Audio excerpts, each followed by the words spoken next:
Welcome back, everyone. This is your host, the DN WhatIf, here with another exciting fanfiction. Today, we're diving into the story of What If Deku Had a Quest-Giving Quirk? A special shout-out to the original creator, Phoenix of Stars, red_Phoenix_fire. Please make sure to show your support by checking out their work from the description. If you enjoy this video, don't forget to hit that like button and subscribe for more fanfiction content just like this. Now, let's get started with the fanfic. Katsuki knew there was something wrong with Deku. Everyone thought it was because he didn't have a quirk, but Katsuki knew better. He had followed Deku out of the school and into the forest. Deku was holding on tight to the straps of his yellow backpack and staring at the ground, his curly green hair falling over his eyes. Katsuki grabbed his arm and held on. "Why are you here?" he asked. Deku turned so that Katsuki could see one green eye over his stupid green freckles. When he didn't answer, Katsuki let his other hand pop with the explosions from his quirk. Deku turned to face him and stared straight into his eyes. "What is your?" Deku spoke at the same time as him, saying the same thing. He stopped talking and glared. "Stop that," they both said. Katsuki shoved Deku with both hands, but he barely moved. "You're predictable, Bakugu," Deku said. Katsuki made more explosions and snarled at him. "No." "Yes, you are," Deku said at the same time. His face changed and he stopped looking like a crybaby, making Katsuki take a step back. Deku stepped forward and leaned close. "You're mean, Kaken," he whispered, like a secret. "You keep hurting me. You'll be a good hero, but you're bad to me." Katsuki stared at him. Deku always said he was good no matter what he did. Deku kept looking back, then he turned and walked away. Katsuki watched him go. They were 5 years old and Katsuki knew that Deku wasn't like how he was when they met. There was something wrong with Deku, but it wasn't the reason everyone said. When everyone else got quirks, Deku just got weird. Izuku knew he had a quirk. When he first saw the pop-up though, he didn't know what it was. Quest. Convince the world you are quirkless. That was what he woke up to one morning when he was 4. It was blue text on a white background that was kind of see-through. He rubbed his eyes and it was gone. When he told his mom, the box popped up again with red text. Quest failed. Convince the world you are quirkless. Then he was back in his bed again. It took him days, a lot of the same one, to realize he had a quirk and it didn't want him to tell anyone. He repeated the same week so many times as he learned he couldn't even hint at it. One time he told someone and had to go back to being 4 again after he turned 6. He called his quirk Secret Quest. Izuku only called it Quest when he was mad at having to do the whole day over and secret the rest of the time. When he looked up smart quirks, he couldn't find out why his was so shy. Smart quirks happened, but he didn't know if others were like Secret, maybe they were hiding too.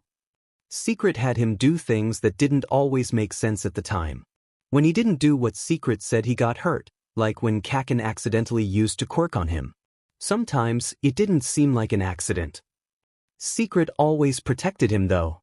It told him when to avoid his friend and even saved him from getting hit by a car once. He won't forget how it felt to be hit by the metal machine. Quest failed blinked across his vision before he blacked out. Secret got him right away, but he sat up in his bed, shaking with how scared he was. He didn't have any injuries. It was scary, but he was safe. Secret made sure. After that he did what he was told and went on runs when Secret told him to. He learned about first aid and quirks and how to change his voice. That was what led him to the quest he had gotten today. Quest, save Hypnos. He had learned over the years that Secret wasn't able to share much about the quest, but as he repeated days he had found out that Secret would give him hints, like when he restarted the day from if he failed the quest. So, he saw the quest, and he had saved a lot of people and animals at this point, so this one wasn't new, and got up to start his day. He got dressed, packed his bag and went into the kitchen. His mom had left him breakfast. He ate it as he scrolled through the news on his phone. Judging by the time he got it, this quest could be any time from when he was on his walk to school until the evening when he got home. There weren't any hints in the news, he didn't expect any, but it had happened once. So he decided to try walking to school early and doing his day like normal. He was 10 now and his mother trusted him to take care of himself. Would she if she knew all the things he had done before his day's reset? With his quest at the front of his thoughts, Izuku peered down alleys he walked by and watched everyone he came across closely. It was hard, there were a lot of them. Nothing obvious happened though, so he got to class, disappointed. Secret had helped him avoid both bullies and when his teachers were mean. That meant that they mostly ignored him and he was okay with that. It was better than teachers ignoring kids saying mean things to him and hurting him because he didn't have a quirk. He sat on his seat at the back of the class, near the door. Most of his classmates were taking notes while a few of the strong students like Bakugo passed notes. Bakugo always had good grades, but if Izuku passed a note he would get detention right away. He may have tested it once. Doing schoolwork would be more interesting if it was like the projects Secret made him do. Sometimes he learned new things, but it mostly was very boring. Sitting through the same day of class more than once didn't help. There were a few lectures he could have repeated word for word after resetting so many times.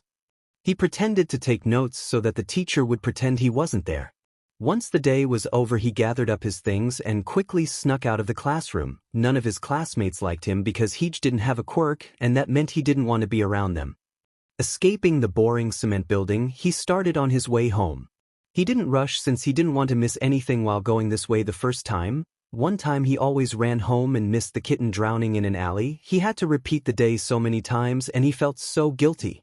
If he had noticed her on his way to school the first time, even though he did his best to pay attention, he didn't notice anything on his way home. He rushed inside and put his things away, then went back out. When he checked his phone, he didn't see any news alerts. The Hero Network tracker didn't show any villain fights nearby either. Frustrated, he left his apartment building and headed out on the street. Less than an hour later he got the notification. Quest failed, save Hypnos. His shoulders slumped at the red text filling his vision, then he was sitting up in bed once again. Jumping up, he rushed over to his desk and pulled out his quest notebook. Turning to a new page, Izuku jotted down what he knew. Quest, save Hypnos. Rescue quest. Most likely for a person. Must be completed before nightfall. It's not during the school day or in the morning. It's probably not far from his way home. He tapped his pen on the page after he wrote the last line. He has had to skip class a few times to do what Secret wanted, but it isn't usual. Sometimes he wonders if Secret just wanted to prove that breaking the rules to do the right thing is okay. It's okay though, he didn't mind doing it to help others. It was on his fifth repeat of the day that he found a group of kids around his age running away from an alley right before he got the notification. Quest failed. The sixth repeat he made a beeline directly there after school. It wasn't in the bad part of town, just an alley between two businesses that he vaguely noted were a bookstore and one that sold teas. He made it just in time to hear the sound of someone falling and laughter. Peeking around the corner into the alley, he saw the group surrounding someone on the pavement. Taking a deep breath, Izuku ducked back around the corner. Then he concentrated and used a deep, gruff voice to say, "What, exactly, are you doing?" He heard all movement cease and a girl asked, "Who's there? Who's there? I am giving you a chance to leave before the police arrive and you're asking who is there." He forced his voice to go deeper and snarled, "If I were you, I would run." Somehow, it worked, the other kids running away. Izuku hurried into the alley and over to the person on the ground. The kid had purple hair that stuck up kind of like flames on his head. His lip was bleeding and his hands were scraped. His wide eyes met Izuku's as he crouched beside him. "It's okay, I can help you," he told him. "No, I need to leave. The police aren't coming," Izuku told him as he took the first aid kit out of his backpack. But the kid's voice trailed off as Izuku pulled out a sanitizing wipe. "I lied about the police," he said as he held out his hand to take the other kid's hand. The boy didn't seem to know what to say as he studied him with purple eyes. He looked very tired, Izuku noticed. "Let me help," he asked. The boy held out one of his scraped hands and Izuku carefully started to clean it, wiping off the dirt that had gotten on his wounds. As he worked, Secret spoke. "Quest complete, save Hypnos." It cleared and then there was a new pop-up. "Quest, get Hypnos's phone number." Izuku held back a sigh. "My name is Midoriya Izuku, what's yours?" "Shinso Hitoshi." Now he just needed his phone number. "Where do you go to school, Shinso?"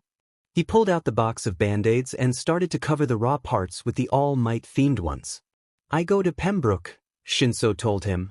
Izuku nodded, carefully applying the last band-aid. That's not far from my school, he finally answered, then held out his hand for Shinso's other hand. When it wasn't given to him, he looked up to meet those wary purple eyes. I don't understand why you're being so nice. Tilting his head, Izuku explained, I want to be a hero. Real heroes help everyone. Not even heroes would help me, Shinso informed him with a scowl. Why not? I have a villain's quirk, everyone says so, Shinso told him, looking scared and stubborn at the same time. That's dumb, Izuku answered. Shinso's voice was almost a question, but the tone was off. That's dumb. Knives aren't villainous and quirks are like knives, Izuku told him. Can I have your other hand now? Shinso carefully offered his other hand to him. He was pleased to see that this hand had less scrapes on it. Izuku gently cleaned it, noticing Shinso wince slightly at the sting of it. Once that hand was bandaged too, Shinso blurted out, Want to spend time together? Izuku beamed at him. Yes, what's your number? Eraserhead wanted to know what he had done to deserve this. This being a child offering him a cat while they were both on the roof in the middle of the night. The messy-haired boy slowly pulled his arms back towards his chest. You don't want her? He sounded so betrayed that Eraserhead felt compelled to say, I'm sure she's a wonderful cat. The kid's shoulders slumped as he cuddled the small cat close. She has a quirk that changes her fur. People only want certain quirks in their pets and hers makes people call her ugly sometimes. He looked up at Eraserhead, obviously sad. I thought you would like her. Sighing, Eraserhead went over to the kid and held out his hands. Let me see her. The kid brightened, even in the dark it was easy to see just from his posture, and offered him the kitten. Eraserhead took her and carefully looked her over. Her ears were whole, and she squirmed in protest while he ran his hands over her body. In the poor lighting, he could tell she was a jumble of different colors, but the different textures were very weird. Her fur was curly, long, short, coarse, and silky smooth depending on where he touched her. There were no open wounds, sores, or scars. She didn't even feel dirty or have matted fur. She seems like she's in good health. And that was when he realized the kid was gone. He had been thinking about getting a cat. The next time he saw the kid it was after working too many cases in a row with very little sleep. One would think not teaching students for a few weeks would make his schedule more open, it didn't. He was exhausted and the kid was sitting on a plastic chair on the roof of a residential building. It held apartments and was well taken care of with a seating area for the residents. Eraserhead had come over because it was 3 in the morning and he wanted to make sure the small figure was all right. What he wasn't expecting was to be offered coffee. Here. The sealed can was practically shoved in his face and he grabbed it instinctively. I hope you like it. Eraserhead stared at the child and then glanced at the can. The label was familiar, it was a brand he drank. I thought you might need it, the kid squeaked. Why are you up here, he asked. To give you coffee? It was too dark to see his expression but the kid sounded confused. Why? Because you might need it, the child repeated. Eraserhead sighed. Go to bed, it's late. Why is Eraserhead, sir? The kid scrambled away. He watched the child go into the stairwell for the building, his footsteps so quiet that the click of the door closing made more sound. After a moment he decided he deserved a short break before going into the police station to finish his reports. Then it would be time to head home. He pulled the tab to open the can and listened to the sound of the seal breaking. Normally he'd be more cautious of food given to him by a stranger but it wasn't opened and the kid had given him his cat, Kaylee, short for kaleidoscope, like the colors of her fur. It was only after he had drank half the drink that he realized he had never introduced himself. How did the kid know his name? Izuku had learned many things at Secret's request. He knew how to fight. Secret had even got him to practice by making him save people in fights. He knew how to use parkour. He knew how to hold his breath for a very long time. He knew how to sneak into a room silently, even picking the lock to get in. He learned how to predict patrol routes of heroes to give them coffee late at night. The point was, Secret got him to do many things. Somehow he never thought it would tell him to do this. Quest, get the attention of All Might. All Might was still in Japan right now, right? Secret had made him go to other parts of the country a few times. Convincing his mother he was going on sleepovers was surprisingly easy, but it had never been more than a couple days for a trip. Concerned about what his next few days would be like, Izuku grabbed his phone to look up sightings of All Might. He relaxed when the results showed that the man had been spotted in the area. It looked like he had a hero to find. 13 tries later and he decided to just go to school for the day. There was no way he'd meet the hero that way, but sometimes having a normal day would make him feel more settled. He was repeating the same day this time, and sometimes not sleeping between repeats got to him. He found taking a day for himself helped with that. As he was sitting in class, pretending to dutifully take notes, Izuku wondered if the teachers never reported his absences because they preferred it when he wasn't there. He preferred it when he wasn't in class too. Bakugwa made it obvious that having Izuku in class wasn't something he liked either. He dispassionately watched his notebook get blown up and then tossed out a window, the words his one-time friend said not really registering. Next time, he decided he would take his rest day outside of school. It's not like he learned much. Secret would make him study if he needed to pass a test. Shrugging on his backpack, he went out to retrieve his notebook. It almost wasn't worth it to fish it out of the pond, but there was a slight chance he wouldn't repeat the day and he didn't really want to lose it. He had made that mistake before and regretted it. Secret didn't value his notebooks with the hero notes as much as he did. It really was a shame. He'd need to rewrite this one if he didn't repeat the day again. He had written the same notes on repeat days to make sure he had it all down. After he had memorized what they would say, sometimes he didn't bother. Sighing, Izuku decided to take the long way home and wandered away from the school. He wondered which of the many skills he picked up would be used to catch All Might's attention.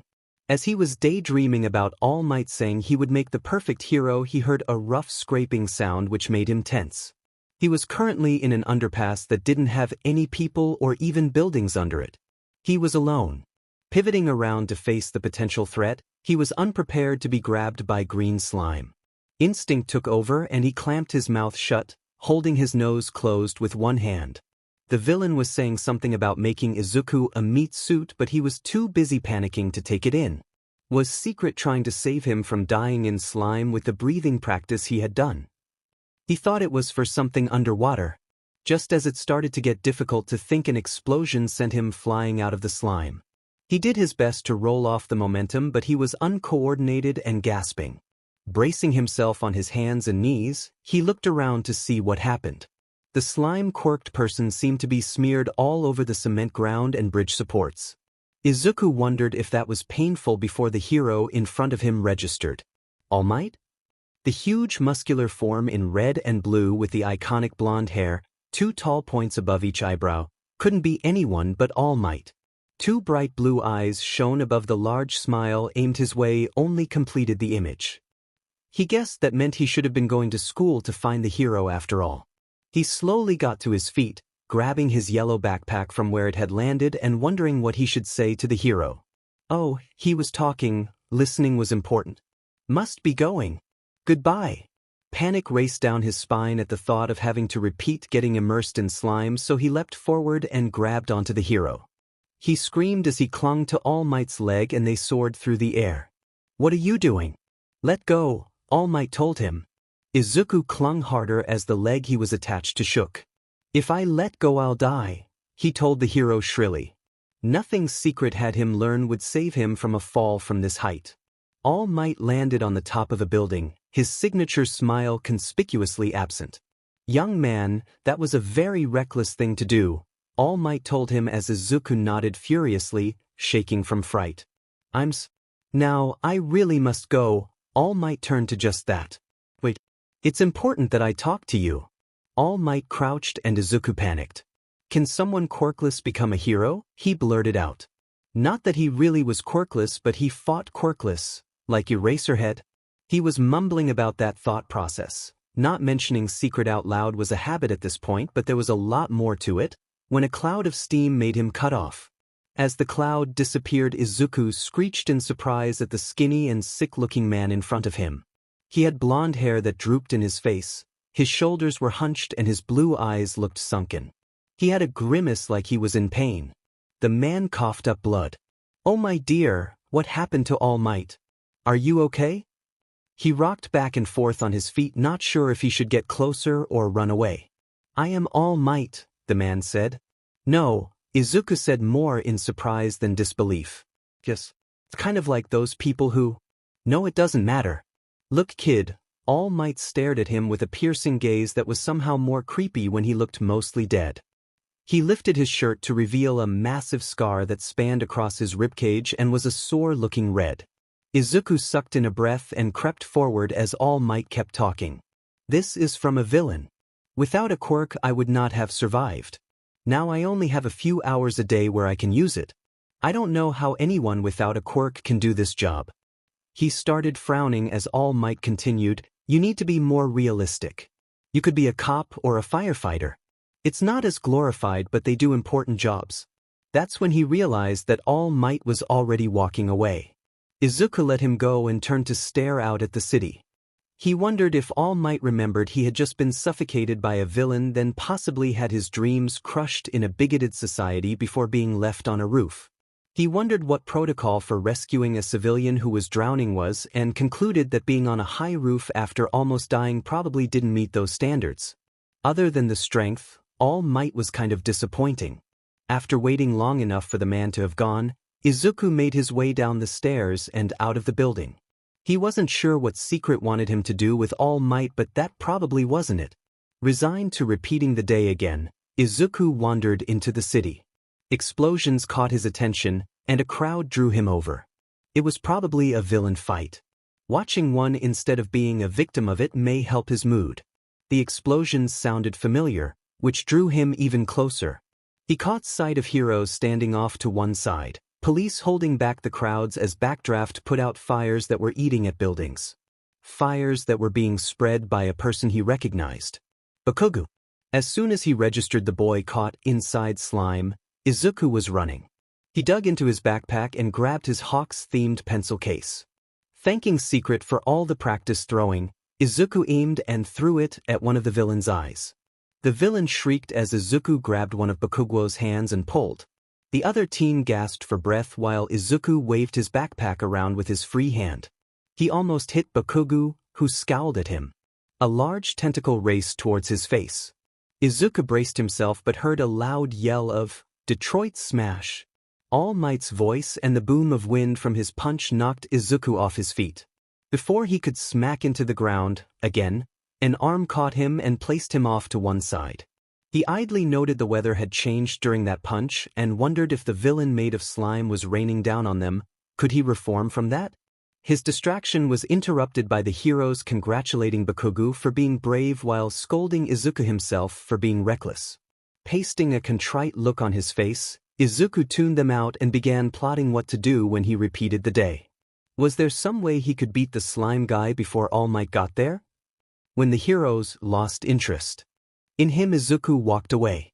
It was too bad turning the slime villain into a popsicle wasn't possible. He couldn't carry that much dry ice. Where do you find dry ice anyway? I am here. Izuku chucked his phone at All Might's face. The man sputtered and caught it, coughing up blood. Steam erupted off his form as Izuku froze in horror. He just threw his phone at All Might. Suddenly he was facing All Might's smaller form as the man wiped blood off his face. Those are some reflexes, kid, though the phone won't help much with a villain. He held the phone out to Izuku, who slowly got closer. Thank you, he muttered, checking it over for damage. What's your name, kid? All Might asked. Midoriya Izuku, he answered absently. Why did you rush in there to save that boy? All Might asked. I couldn't let him drown. My feet just moved, Izuku said, careful to avoid all the other times Secret encouraged him to act. Practice helped, but everyone deserved to be saved. You know, one thing that all the greatest heroes in history had in common.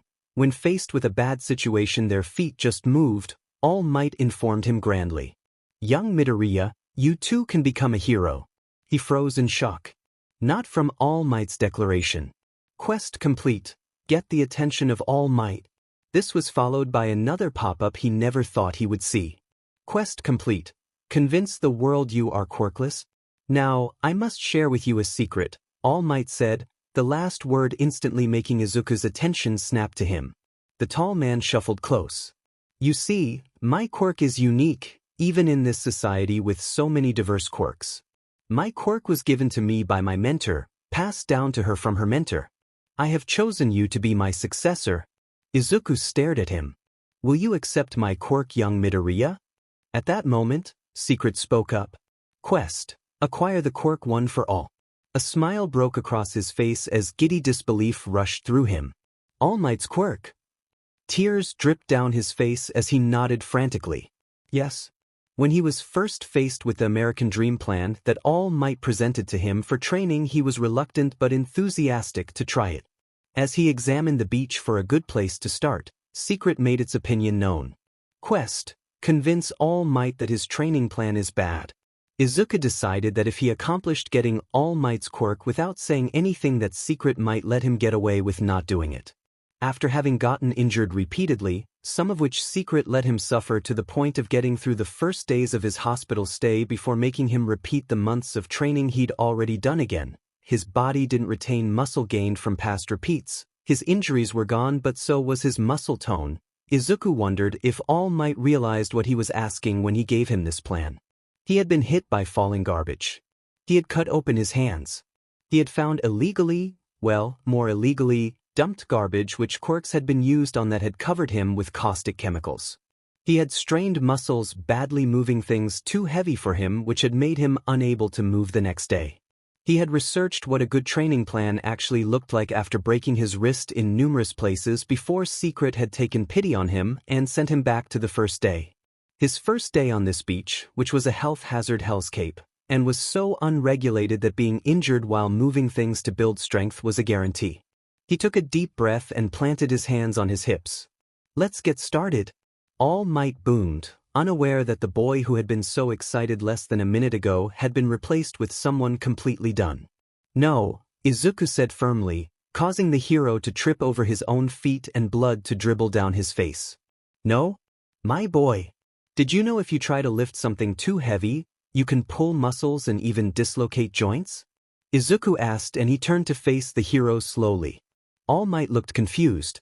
Did you know if you work too hard you can overextend your body to the point where it completely shuts down and muscle accumulation can regress while recovering?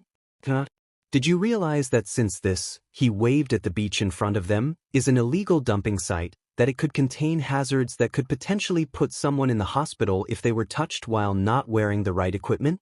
Never mind the diseases from anything that might have blood or the diseases growing in poorly separated waste. What about the chemicals from all those appliances and vehicles? Those are corrosive and can damage my skin, let alone if they get in my blood. Izuku threw his hands up, frustrated by how All Might stared at him. The man coughed and then deflated like a steamy balloon.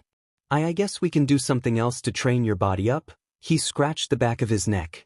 Look, you need to be at peak strength to inherit my quirk, otherwise your limbs could blow right off. Izuku stared at him for a moment. My limbs could what? If he didn't have Secret, he might have decided that having All Might's quirk was not worth risking his limbs. With Secret and the knowledge he had no way out of getting the quirk, he decided to confront All Might for the second time in the same repeat after the hero said he had a new exercise plan. Once the plan was laid out before him, Izuku came to two crucial conclusions. I can't use your quirk the same day I get it at the entrance exam. You also are assuming I haven't already had my own training plan. Small Might, did All Might tell him his name when he wasn't all buff? Sputtered and hastily wiped at his mouth with a white handkerchief. Why white? Young Midoriya, you have already been training to become a hero? Small Might asked. Of course. I wanted to be one. And Secret wouldn't let me avoid training, he didn't add out loud. The skinny man was practically beaming. It would still be best to give you my quirk as late as possible? You want me to use a quirk that could blow up my limbs during an exam where there are other people who could also be caught in the crossfire? He asked sweetly. The man froze and scratched at his temple. When you put it like that, I can see how that might not be a good idea. Izuku just smiled and started talking about what they could adjust in the training plan. 6 months later, and after choking down a hair, Izuku was in a special training gym designed for testing out quirks. A normal person may have pushed for trained medical personnel to be present while using a quirk for the first time that could potentially take off his limbs. Izuku was not a normal person. When he woke up that morning, it was to a new quest. Quest, One for All's first use. Please expand for objectives. Objectives? Secret had never listed out objectives before. When he said the word, the pop-up expanded. Objectives. Reach the gym. Use One for All without breaking any bones or gaining serious injuries. Do not focus One for All in just one part of your body. Use 1% or less of One for All.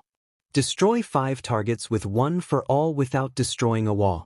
Izuku had sat staring at the pop-up for so long that he barely had time to get ready before racing out the door to meet All Might, or Yagi Tashinori. He had seemed quite embarrassed that he hadn't introduced himself. As soon as he was on the train, a notebook was out and he was furiously taking down notes. All Might had said that the quirk he was given stored energy which had been passed down from one person to another for generations. If it was just energy though, Secret wouldn't have changed. Secret could now give him objectives with his quests, and they were hints on how to do it. He wouldn't have to guess as much. Was Secret more powerful now? What else had changed? He snapped the notebook closed and raced out of the car as soon as the train stopped, eagerness making him excited. Yes, he would probably be blowing up his limbs today, but he had Secret on his side. The gym was a huge building with large glass windows on every floor. Each floor looked very tall, but he was far more interested in getting inside than observing the outside. The lobby past the big sliding glass doors was a wide open space that was mostly white with some artwork, a few cushioned chairs, and a gleaming metal front desk with a single person behind it. He ran up to Yagi, Small Might, who was dressed in a baggy white button-up shirt and blue pants. Izuku waited for the man to sign them in with the front desk person to get their passes for the gym room they wanted to use. He tried to hold back his excited mumbling and ended up bouncing on his toes instead. Thankfully, it didn't take long before they were headed into the space that Yagi has reserved for their use. It was up a flight of stairs and down a gray hallway with a carpet that had a pattern in tones of blue. Large honey-colored wood doors opened into a gleaming room with floor paneling the same color as the doors. The walls were gray with places to easily attach equipment, and the far wall was a floor-to-ceiling window.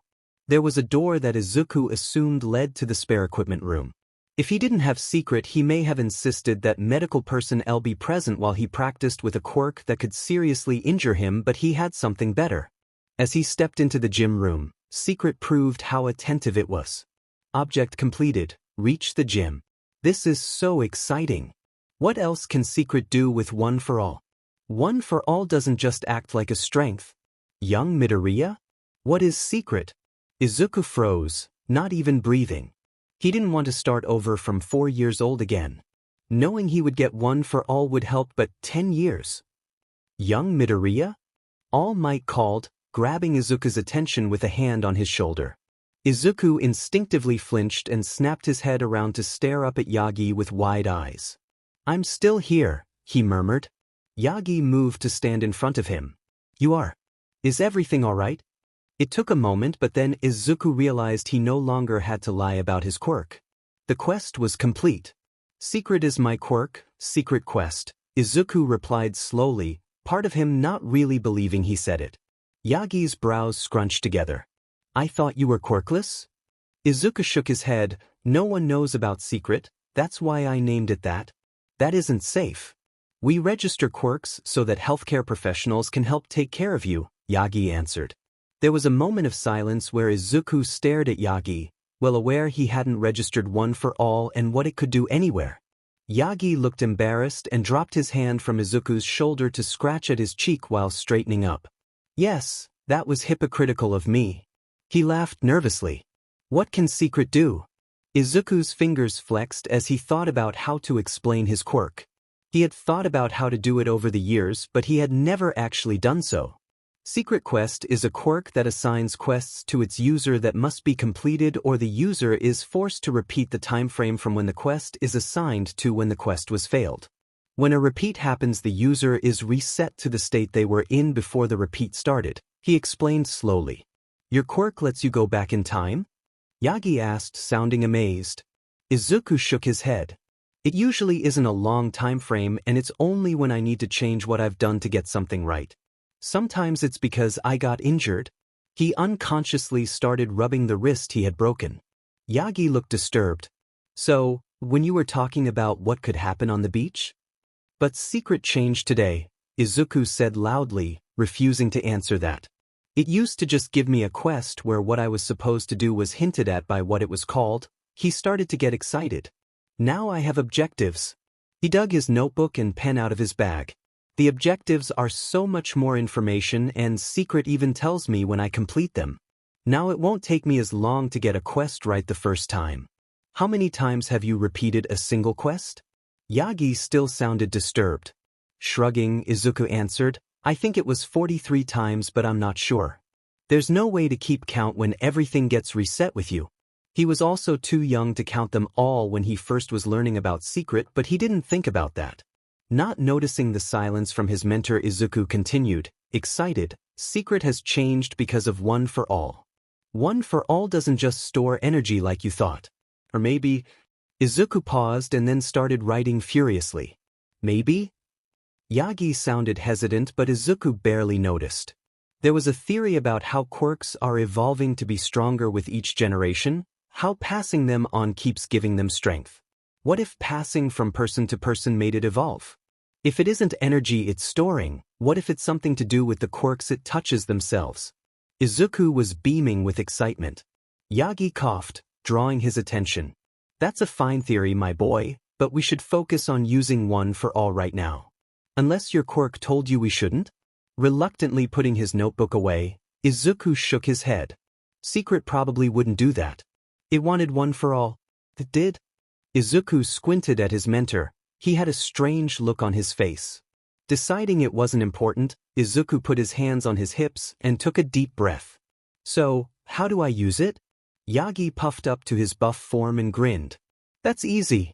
Just clench your butt cheeks and yell, smash. He loved his mentor. He was a great hero. He was an awful mentor. Putting the heels of his hands over his eyes, he resisted the urge to tell the man why that wouldn't help. Trial and error it is, he said dully. Dropping his hands, he turned to All Might. Could you set up the targets? The hero nodded, still smiling, and darted off. Turning his focus inward, Izuku tried to see if anything felt different with the new quirk. He was immediately confronted with a surge of power so strong that his hair stood on end. The power blindsided him, and he staggered, then threw out an arm to brace himself. His arm erupted in pain, and there was a loud boom as he was flung through the air. That was One for All. As he blacked out, the pain cut out and a screen popped up. Objective failed. Restart from checkpoint? Checkpoint? He thought in confusion. Two options lit up in front of his vision. One was the view from his bed, and the other was what he was seeing as he walked into the gym they were going to practice in. He'd much rather not do the morning over. The morning view faded, and suddenly he was halfway through a step through the door. The first time he had repeated halfway through a motion, he had fallen on his face.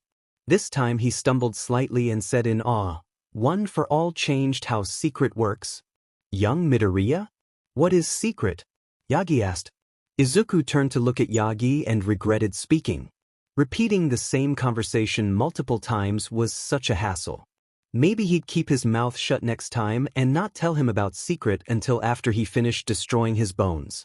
After 11 tries, he could finally power up One for All without immediately hearing his bones creaking in protest. It seemed like the right percentage, but as soon as he moved, One for All concentrated in whatever limb he moved and he was injured. The last repeat he had decided to start from the morning, taking his time to write notes, and he almost ended up missing his train. Entering the building they were using, he smiled at his mentor. While the hero didn't know about all the repeats, he was always a cheerful face that encouraged him every time. Some might find it annoying, he just used it as motivation to keep working on his goal. Secret asked a lot of him, but it always proved to be worth it, even if it took time to find out why. So he crossed the threshold of the gym, watched the pop-up of his objective being reached, and then drew his attention inward. He had read over his objectives this morning. The quest had always appeared with each repeat, even before One for All, as if to give him another hint of what to do. With the objectives there was more to read. He had to use one for all in more than one limb at 1% power or lower and destroy 5 targets without destroying himself or the gym. He grabbed at the very edge of one for all and spread it all over his body. Instinctively he knew he was using 1%. The temptation to use even more bit at him, but he took a deep breath and pushed that away. That's when he opened his eyes and realized he was sparking green lightning. "Whoa," he said, and his concentration slipped, one for all fading away. "Well done, young Midoriya." He grinned at his mentor. "Thank you, Yagi." 6 repeats later, mostly due to destruction of property and not his body, and he finally got the notification. "Quest complete. One for all's first use. Well done, my boy. You really are a natural. I was sure we would need recovery girl after the first time you used one for all." Yagi sounded impressed. About that? It was time to tell him about Secret again. Quest, register your quirk. Vectors. Choose a name and description that will suit any changes to Secret Quest and one for all. Don't be detailed, you don't know where it's been.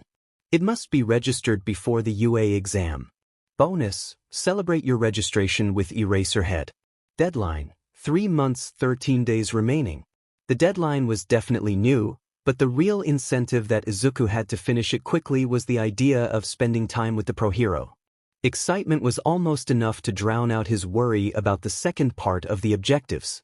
Secret may seem like it was a bit sadistic, making him repeat days over and over, but he had come to learn that it always did things for a reason. If it didn't want his quirk registered in full, there was something bad that would happen if it was seen. While it was obvious why All Might had been hesitant to share the origins of his quirk, how many people would hunt him down to take it from him, he still wasn't sure why Secret had wanted him to keep it a secret. Was registering your quirk in the quirk database that dangerous? Shaking his head, Izuku focused on what he had to do. He had to summarize abilities that he had no idea about that Secret implied he would get while also not explaining enough to be possibly kidnapped. He stared at the blank page of his notebook, not sure what he should write. His pen just hovered above the page, waiting for his thoughts to come. Quest, obtain Hawk's autograph. Vectors. Obtain Hawk's autograph. Obtain Hawk's phone number. Bonus, obtain Hawk's social media contact information. Izuku grabbed his notebook for signatures and was out the door within a minute. A few weeks later, Izuku was on yet another roof at night, this time with 2 slices of cake and a can of coffee that he knew Eraserhead preferred. The underground hero landed with barely a sound and slowly made his way over. He wore his usual black outfit with the gray capture weapon that looked like a scarf. Eraserhead lowered his yellow goggles from his dark eyes as he looked at Izuku. "What's the occasion?" he asked in his usual gruff tone. He brushed a strand of his long dark hair back from his face. "My quirk has finally been registered," Izuku informed him happily. Eraserhead stopped for a moment before continuing forward. "It wasn't registered before? I was diagnosed as quirkless at 4, Izuku told him as he picked up the slice for Eraserhead and the can of coffee. A slight sound that was a vocalization of some sort made him look up, but nothing about Eraserhead's body language explained it. "What is it registered as?" the hero asked as he eased himself onto the edge of the second chair, then accepted the plate and coffee. "Accumulation," Izuku told him enthusiastically. The description is just that it's an accumulation quirk that takes time to store up energy that can manifest in ways the user can control, like extra strength and things like that.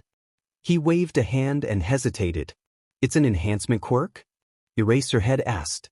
When Secret didn't protest, Izuku slowly explained, "That's what I put it down as, but I used to call it Secret.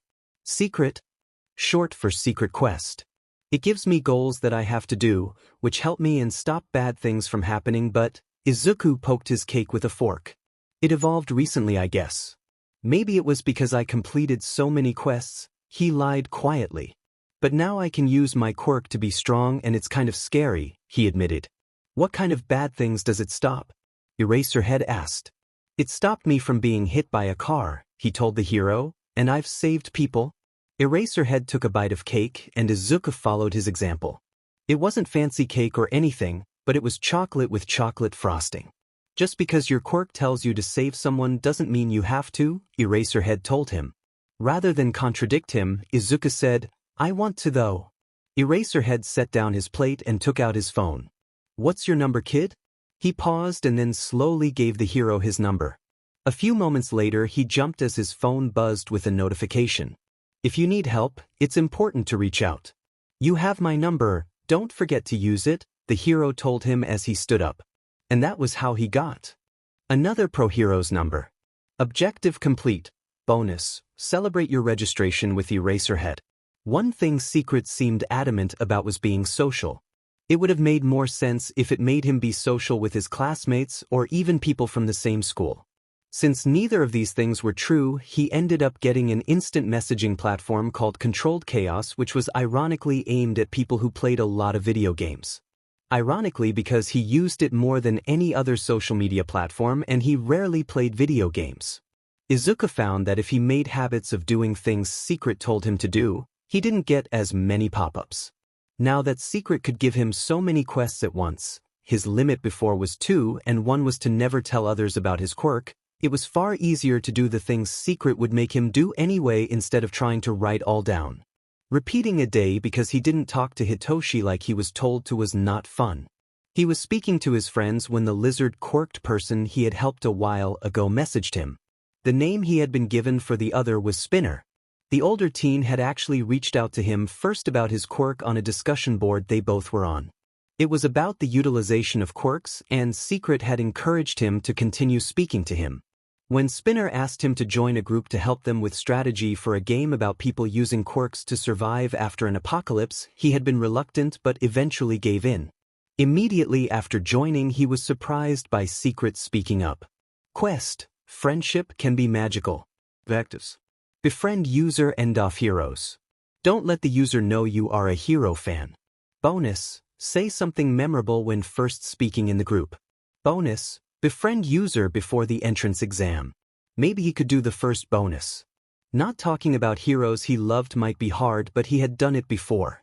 Secret had guided him to some people who didn't appreciate them.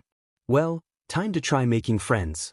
Bushrabbit: I haven't played more than 2 hours on a game in my life and I have no idea how knowing quirks will help you, but I would be happy to help. Laughing face.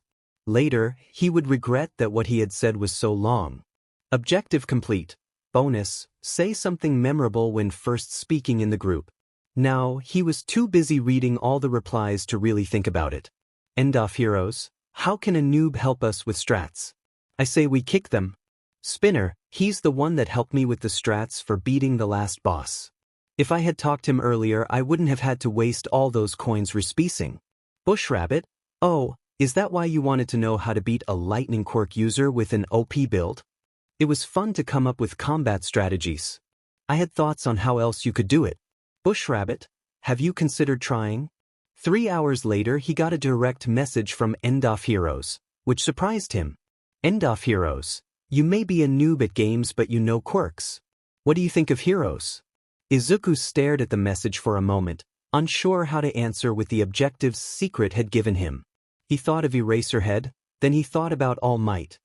His thoughts strayed to Endeavor and he fought back a frown. Hesitantly, he started typing. Bushrabbit: the problem with heroes is everyone expects them to be perfect. They're supposed to save everyone. He thought about all the people he's helped over the years. Bushrabbit: they don't save everyone. Bushrabbit: they can't save everyone. Bushrabbit: there are also heroes who don't deserve the title. They hurt people and cause damages that aren't needed. If a hero kills someone for a robbery, they're often praised for it. If anyone else kills someone for stealing their property. Heroes: so you aren't some hero worshipper. Heroes: you can stay in the server. With that, the other users started talking in the group again.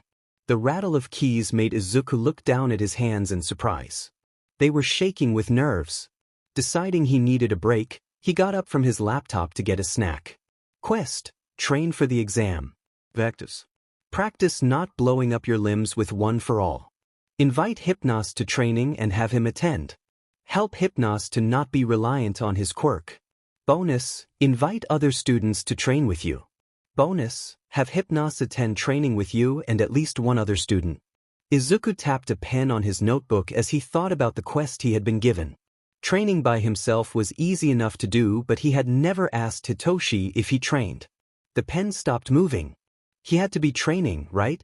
Pulling out his phone, Izuku checked if he was online and then sent Hitoshi a message.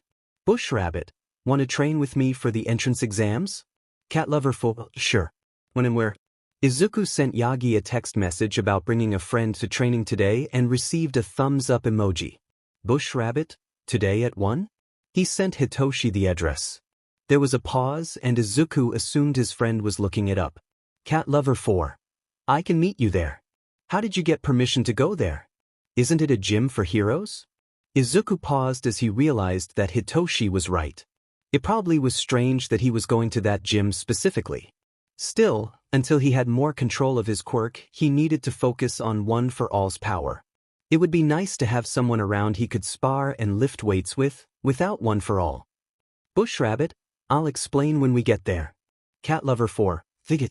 Izuku grinned and went back to his notebook. This would be fun. Izuku and Yagi waited by the sign-in desk for his friend. The both of them tended to arrive early, so there were 5 more minutes before Hitoshi could even be considered on time. As he had that thought, Hitoshi hesitantly walked in the door and looked around. Once he saw Izuku, he visibly sagged in relief before making a beeline for his friend. Objective complete.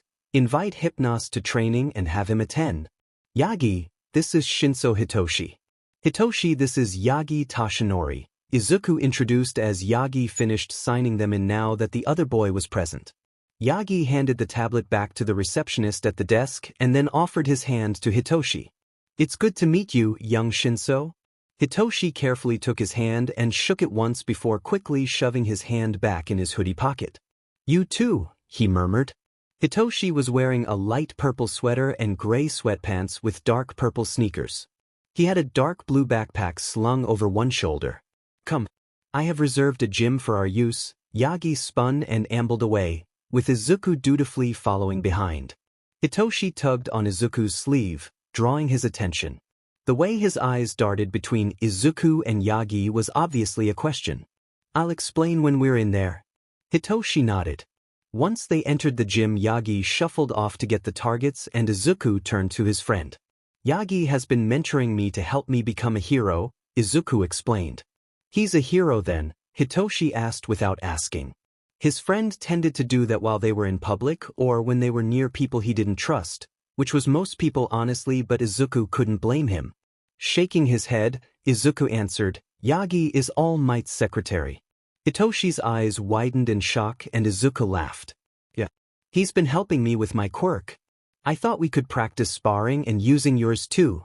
Hitoshi's brows furrowed as he looked towards Yagi and back to Izuku. Yes? Izuku asked. I don't see how All Might's secretary could help with a precognitive quirk. Hitoshi ignored how Izuku sucked in a sharp breath. All Might tends to just punch all his problems really hard. Izuku choked on a laugh and then squeaked out, a precognitive quirk? There was a pause and then Hitoshi said, You thought you were hiding it? Izuku ran a hand down his face and stopped himself from wondering why Secret had let Hitoshi come to that conclusion before redirecting his thoughts. Not exactly, Izuku told him, dropping his hand. My quirk is called Secret Quest, though it's registered as accumulation so you can't tell anyone. Secret made me keep it a secret for years. It gives me quests to do things like how I met you. He gestured to Hitoshi. We think that since I did so many quests right, I've stored up a bunch of energy. It can make me super strong or fast, but it isn't easy to control, so Yagi has helped me with training. I think I may be able to use the energy for other things, but the strength can be painful at times, so I have to master this first. He looked up from the ground to gauge Hitoshi's reaction, but the boy was his usual stoic self, so he ended up fidgeting in anxiety. I suppose that explains how you always ended up around me when I needed you, Hitoshi finally answered, and Izuku felt his shoulders sag with relief. His friend eyed Yagi, then carefully asked, Why are you telling me about your quirk now if it's a secret? Oh, I think it knows that Yagi would help protect me if anyone tried to kidnap me because of my quirk, so I can tell people now. He ignored the choking sound Yagi made. The man did that a lot when he was talking. Secret said that you don't know where the quirk registry has been. Hitoshi's wide eyes were locked on Izuku again. What else does your quirk say? It said you shouldn't rely on your quirk for the entrance exam, He shamelessly shared anything if it meant he could help his friend. So we have to train hard to get into the hero course at UA? Hitoshi nodded seriously. I will do my best. An hour later, Hitoshi was laid out flat on the ground, panting and sweating. Izuku had gone back to practicing while his friend rested. How? His friend whined. I've been training for years, Hitoshi. I thought you were too, he answered. He wondered where Yagi had gone. The man had taken a phone call and then left in a hurry. I'm going to get stronger, Hitoshi told him. Objective complete. Help Hypnos to not be reliant on his quirk. Have you practiced with your quirk? Izuku asked. Hitoshi sat up and shrugged. He then pulled his legs close to his chest to rest his arms on. I don't have anyone to practice on. Well, we're in a gym where it's allowed. Izuku gestured to one of the targets he had destroyed. You can practice with me. Hitoshi's face went eerily blank. You don't even know what my quirk is, you never asked. Well, I know it has to do with controlling people, but even without knowing the mechanism for how your quirk works, that is just so useful for heroics. The waving of Hitoshi's hands signaled that Hitoshi wanted him to stop his rambling so he could say something. Judging by his overwhelmed expression, Hitoshi had needed to use the signal they had agreed on to get a moment to think. You know what my quirk can do? Izuku shrugged. Secret calls you Hypnos, so I guessed. It seems to like hero names or making up nicknames for people who don't have one that are related to their quirk. Sometimes it uses usernames if it's online though. He cupped his chin in one hand as he thought about it. I can take control of people who answer questions I ask with my quirk active, Hitoshi told him. Grinning, Izuku bounced on his toes. That's so cool. Cool? Yeah. Izuku said enthusiastically. So you wouldn't mind if I used it on you? Of could I wouldn't? His sentence cut off and he suddenly felt very removed from his body. It was like sitting in the back row of a movie theater. Hop on one foot, he heard Hitoshi say, and he was vaguely aware that his body was doing that. Kid's right, it really is an amazing quirk, said a voice he didn't recognize. Whipping his inner attention around, he spotted a pale green glowing shadow. Oh, you're here now too? The voice seemed to be coming from the green shape that started to resolve into a person. They were slim and had pale hair. Suddenly they stood over him, causing him to try to flinch, but instead of moving in his mind, his body fell over. The control Hitoshi had on him disappeared as he landed with a smack. As Izuku tried to comprehend what was happening, Secret decided to contribute. Quest: find out more about the previous holders of One for All. Vectus. Learn about the 7 users before All Might. Speak to One for All without using Hitoshi's quirk. Gain an understanding of the quirks of the previous users of One for All. Bonus: tell Hypnos your quirk has a person in it and explain about your second quirk. As he finished reading the quest objectives, Hitoshi's face came into his field of view, looking concerned. My quirk has a person in it, Izuku told him seriously. Your quirk has what? Hitoshi mumbled. Yeah, that's how I feel. Izuku stared at the ceiling. Did I hurt you? Hitoshi asked. No, it has to do with One for All, he answered with a sigh. You'll need to explain that to me. Izuku sat up and told him. Secret helped me convince All Might to give me his quirk, One for All. All Might had gotten his quirk from his mentor who had passed it down from hers. Izuku fidgeted with his fingers. It turns out that the quirk is actually a person or something, and Secret wants me to learn about all of One for All's past holders. All Might gave you his quirk without teaching you about it, Hitoshi said. Sighing, Izuku nodded. He's a great hero but a terrible mentor.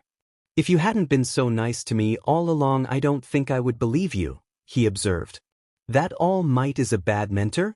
Hitoshi snorted and looked around the empty gym before facing Izuku. That you got a quirk from All Might that had been passed down. Why is he making Yagi teach you anyway? WC. Hitoshi held up a hand, making him stop his rambling. If you can't tell me, that's okay. I can hardly ask for All Might's secrets. Is that why you were destroying the targets? Izuku massaged his hand. Yes, One for All is too strong for me to use all of its power at once. I've gotten better with it. I can use 4% of its energy before risking injury. Hitoshi stared at him with wide eyes. What happens when you use more than that? He sounded like he wasn't sure he wanted the answer. My bones break, Izuku answered, then he tapped his chin, ignoring his friend's sputtering. Well, I haven't used 5% so I'm not sure, but when I was using full power in one limb I'm not sure the bones were anything more than fragments. Hitoshi covered his face with both hands. I don't know how you can say it like that. He dropped his hands. This quirk is blowing up your limbs? Oh, when I first heard it would do that my reaction was about the same. Secret always gets what it wants though, Izuku told him. Scowling, Hitoshi asked, Secret hurts you too? No. Izuku waved his hands nervously. Secret has always protected me. It saves me from bullies and cars and teachers and even villains. There was a serious look on Hitoshi's face as he assessed Izuku's answer. It helped me meet you, my best friend, he told Hitoshi. The other boy softened and nodded. Bonus complete. Tell Hypnos your quirk has a person in it and explain. Your second quirk. Shoji Mizo was one of the people Izuku had befriended that he spoke to online. It was a quest from Secret to stand up to people who were bullying the other boy. When Izuku had explained to Hitoshi he wanted to have someone else join them for practicing, one for all made quirk practice difficult, it had taken a lot of persuasion to convince him it was a good idea. Hitoshi had experienced a lot of bullying for his quirk and he was reluctant to trust anyone else. When Izuku let him know, with Shoji's permission, how they met, he finally agreed to try it. Telling All Might that Secret had suggested it got an easy agreement from him. He did say he would only be Yagi for his friends though, which Izuku didn't mind. Shoji was tall with light gray hair and black eyes. He always wore a face mask to cover the lower half of his face and had 6 arms that had a webbing of skin between them. He was always nice to Izuku when he wanted to talk. Objective complete. Bonus, have Hypnos attend training with you and at least one other student. Shoji didn't say anything as they entered the gym, but he did look around. So, I think we should practice together where we can. Is there anything you wanted to do with your quirk, Shoji? One of Shoji's arms sprouted a mouth and Hitoshi watched with interest. I need to practice using all of my arms at once and switching which kind of appendage I am using while distracted. What do you need to practice, Midoriya? Izuku fiddled with his fingers. Well, I have to practice using my quirk without hurting myself, but I can't use it against people because I might hurt them too. He brightened with a thought. I can use it to move fast though. Maybe you too can try to catch me?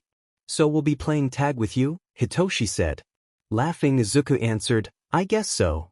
My quirk reacts strangely to Hitoshi's, so we were hoping that he could use it on you if you would be okay with that, Shoji. What's your quirk? Shoji asked Hitoshi. Brainwashing. If you reply to my questions I can control you for a while, Hitoshi answered. Izuku knew his friend was reluctant to say it, but you couldn't tell by his expression or tone. After a moment of thought, Shoji answered, if I don't get hurt and no one takes videos that's fine. We promise not to. They switched between different activities for the rest of their training. It was a fun experience and both of his friends agreed to try it again.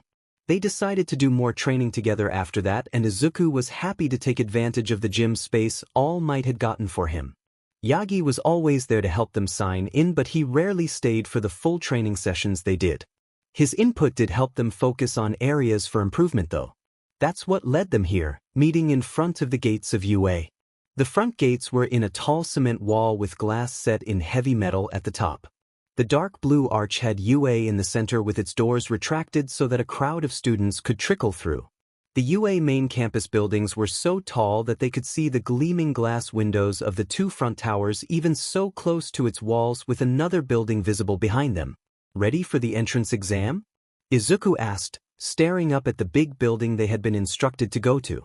Sure, Hitoshi said faintly as Shoji nodded. Quest. UA entrance exam, expand your friend group. Objectives. Gain at least 2 phone numbers from the group you do the physical exam with. Let Copycat copy your quirk. Compliment Copycat. Don't gain a serious injury while on UA property. Bonus, gain at least 4 new phone numbers before leaving UA school grounds. Bonus, say hello to Eraserhead before leaving UA school grounds. Izuku frowned as he read over the quest. He thought Secret would focus on him passing. That isn't a happy face, Hitoshi remarked. Shaking his head, Izuku started towards the building. Let's focus on doing our best. Quest, UA entrance exam, expand your friend group. Objectives. Gain at least 2 phone numbers from the group you do the physical exam with. Let copycat copy your quirk. Compliment copycat. Don't gain a serious injury while on UA property. Bonus, gain at least 4 new phone numbers before leaving UA school grounds. Bonus, say hello to Eraserhead before leaving UA school grounds. The written portion of the exam was challenging in some areas, but Izuku thought he did well. He left the large room that was filled with desks for the exam to slip into the hallway after everyone else. He massaged his hand, which was cramped from writing, as he wandered the same path as the other people his age, the way to the cafeteria clearly marked with sheets of paper for the foreign students. There was a break between writing and the physical portion where they could eat a meal that was actually provided by the school. The cafeteria was set up with a clear line to the counters. Izuku grabbed a tray and followed the other students to take portions of food and a bottle of water. He wondered if the meals were prepared by lunch rush. The room was large with wooden tables and back chairs sat next to them. High ceilings were supported by red pillars and a large serving area took up one wall. There were windows that showed the grounds and planters that were spaced between tables. Once he had gotten his food, he went to the edges of the cafeteria, and sure enough he was able to find Hitoshi and Shoji. Izuku rambled about a hero fight he had seen after school the other day, and his 2 friends listened with an occasional comment. Part of him was still amazed that there were people who didn't mind hearing him talk so much. He didn't mind that they didn't say much, and they didn't mind that he felt the need to fill the silence. Once the time had passed, they shuffled with the rest of the students into an auditorium. It was large with plain white walls and a stage set up with a podium in front of a large screen. The floor was a dark gray with a grit to prevent sliding on it. The seats were dark brown and folded down when the bottom cushion was pressed on. Each had a pamphlet tapped to the back. They didn't assign seating, so he was able to sit with his friends. The papers they had been given when they had come in and registered each had the number of the room they had been given their exam in and a practice area name with a group number for the physical exam. Shoji and Hitoshi shared the same gym and group number, but Izuku didn't. While they waited for the presentation to begin, they read the pamphlets that had been on each of their chairs. It seems like the lights above the audience suddenly turned off and Izuku snapped his jaw shut as Present Mike strutted onto the stage. Hey there, listeners. I'm here to give you a rundown of the UA entrance exam for all you students interested in our heroics course. Yeah. He took a moment and then the screen lit up behind him with a map. Each of you has been assigned to a practice area on our school grounds. Our campus is big, so be sure to head to the right areas for your test. Areas on the map were circled. Once you have reached your area, you will need to find your group. There are 5 participants for each group. If you are missing a member, inform one of the proctors for your area. The proctors will be pointed out to you by a teacher when you enter the gym you have been assigned to. Before joining your group, make sure we know you are there by talking to the teacher when you enter. The screen switched to a group of 5 silhouettes. After you listeners have found your partners, you will be directed to a building where you will complete your challenge. The silhouettes moved to a side view of a building that had robots moving around on 3 different floors. Your goal today is to retrieve a case filled with important information without destroying it. You will be scored on your performance in a number of areas which are listed on those pamphlets that were on your seats. The screen changed to a blank page. There are 8 areas you will be graded on, which I will now go over, so pay close attention. 8 numbered bullet points appeared behind him, but there weren't any words beside each yet. Number 1, get the information out of the building without harming it. The point showed up as the first on the numbered list behind him. Number 2, don't get yourself or someone else hurt. Number 3, how well you work as a team. 4, how fast you're in and out. 5, if you aren't detected right away. 6, destroying or incapacitating the robots. 7, you get points taken off for destroying the building itself, but the items within it can be destroyed as long as it isn't your information, so be careful. And for your final set of points, you will be writing a summary after your mission to let us know what you did, where things went wrong or right, and what you would do differently next time. This one can be done with your partners, but you will each write your own. The list shrunk and moved to one side. You will be given time to plan with your team before you have to start your mission.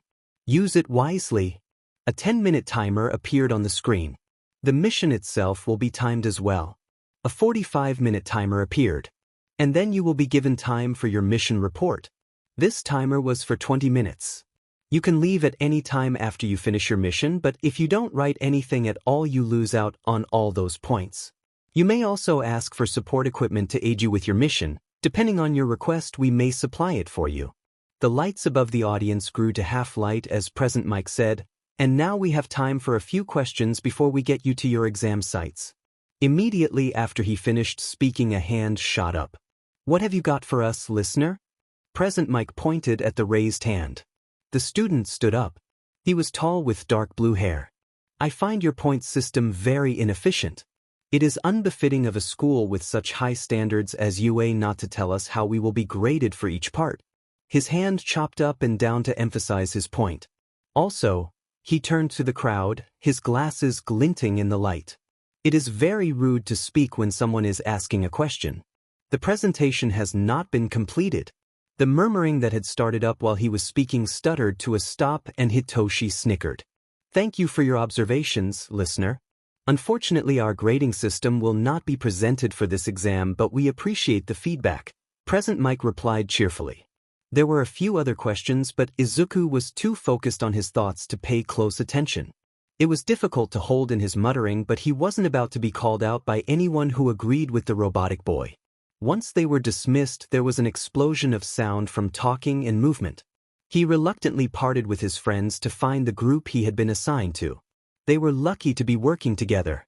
As he went, he spotted Eraserhead lingering outside of the practice area he had been assigned to. Hi, Eraser, Izuku said as he skipped up to the door. The hero did a double take and then squinted at him. After a moment, recognition passed over his features and he sighed. Problem child, he acknowledged, making Izuku snicker at the nickname. It was well-deserved. Objective complete. Bonus, say hello to Eraserhead before leaving UA school ground. Eraserhead checked Izuku's paper and then waved him into what turned out to be a mini cityscape. Impressed by all the different buildings, he didn't watch where he was going as much as he should have and tripped. His arms pinwheeled, but he was losing the fight against gravity. A hand hit his shoulder and suddenly he was no longer falling. He blinked at the ground as he was slowly guided to his feet. Sorry about that. It's bad luck to fall before the exam.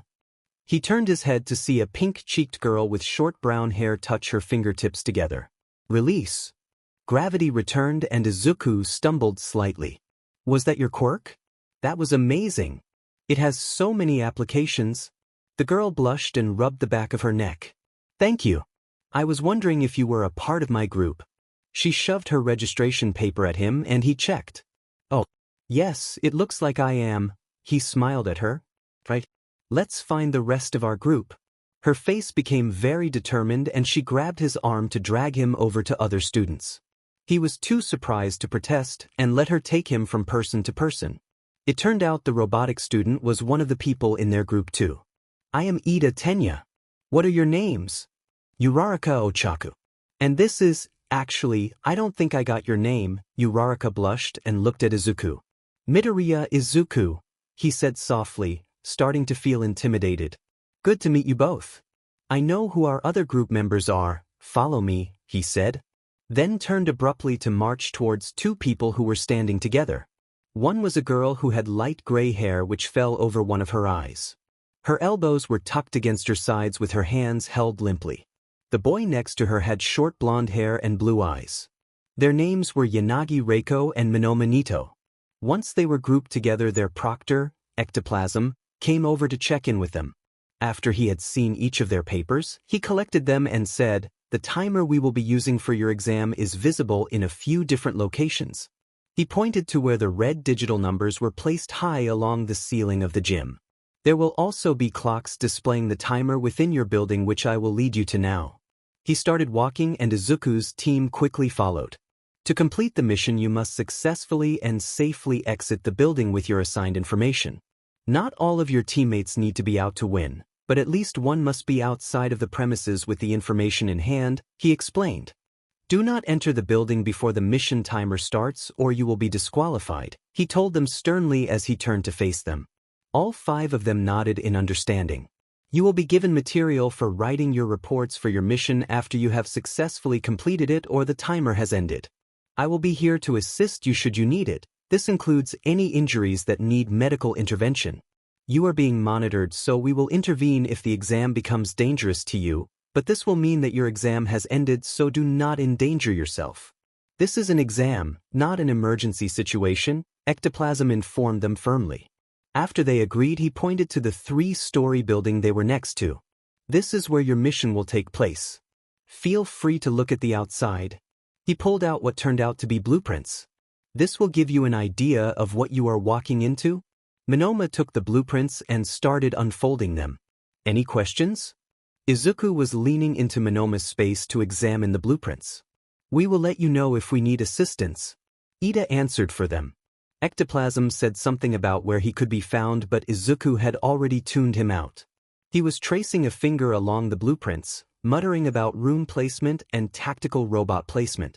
Everyone but Ida grouped around the blueprints to examine them, but Ida refused to start planning before the timer started, staring at the timer above them. Uraraka nudged into his side to get a closer look at the blueprints, breaking Izuku out of his thoughts. What quirks do each of you have? He asked. Mine is 0 gravity. I can make anything I touch weightless. It works on myself too, Uraraka added. Copy is my quirk. If I touch someone, I can copy their quirk for a short time. I make an excellent support hero. Monoma sounded less sure of himself as continued speaking. Mine's poltergeist. I control small objects with telepathy, Yanagi said quietly. Mine is an enhancer that makes me faster and stronger, registered as accumulation, Izuku explained. They stared at Ida, who refused to look at them until Uraraka poked at him, though he had a mulish look on his face. My quirk is called Engine.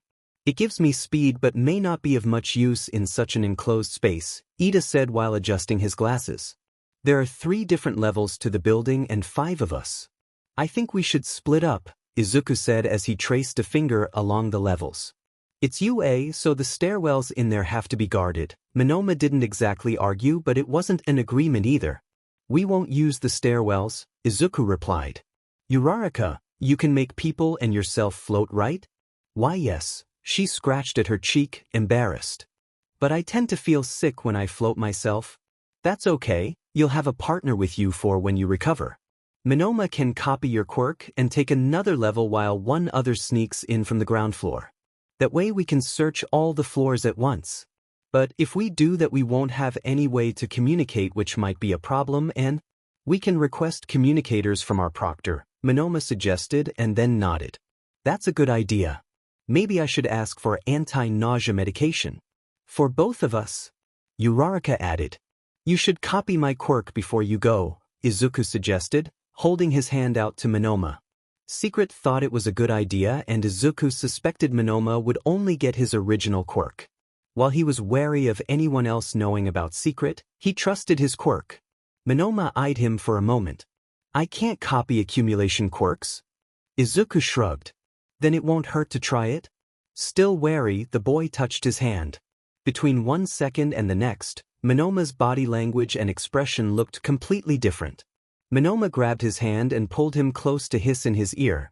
After we beat this stupid exam, you will explain your quirk to me. This could amount to torture. Then he released Izuku, who stumbled back in surprise. Uraraka.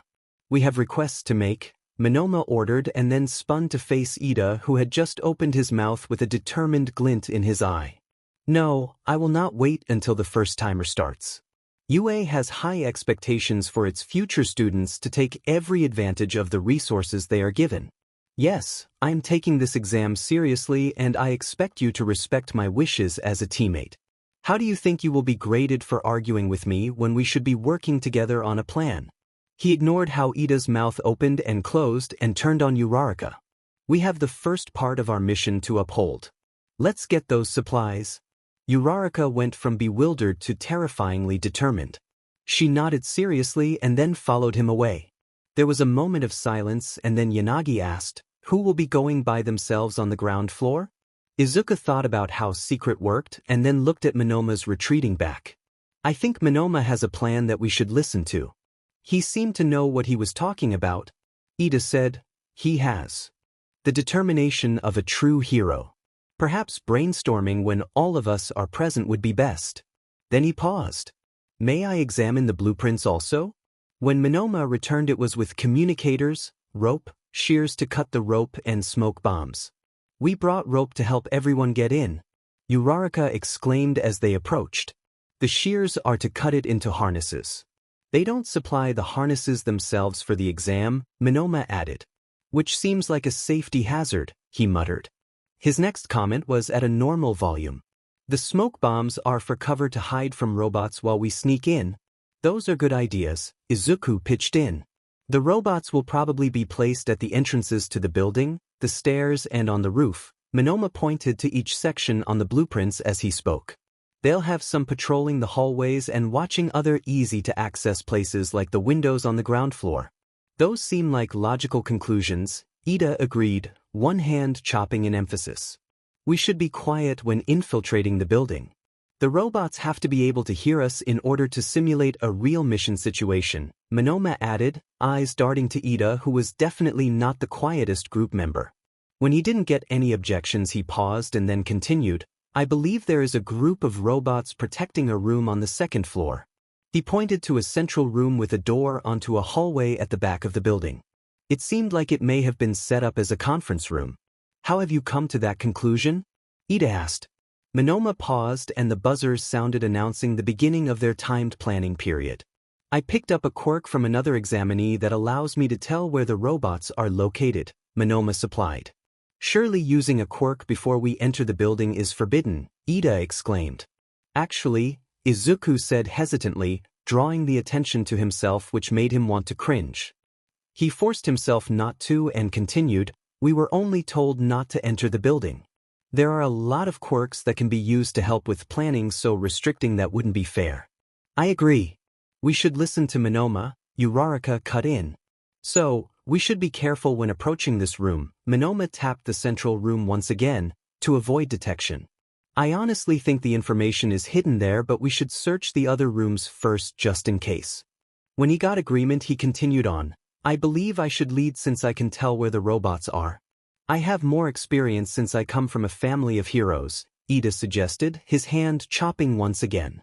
Monoma has made good plans so far. I think he should lead, Izuku said carefully.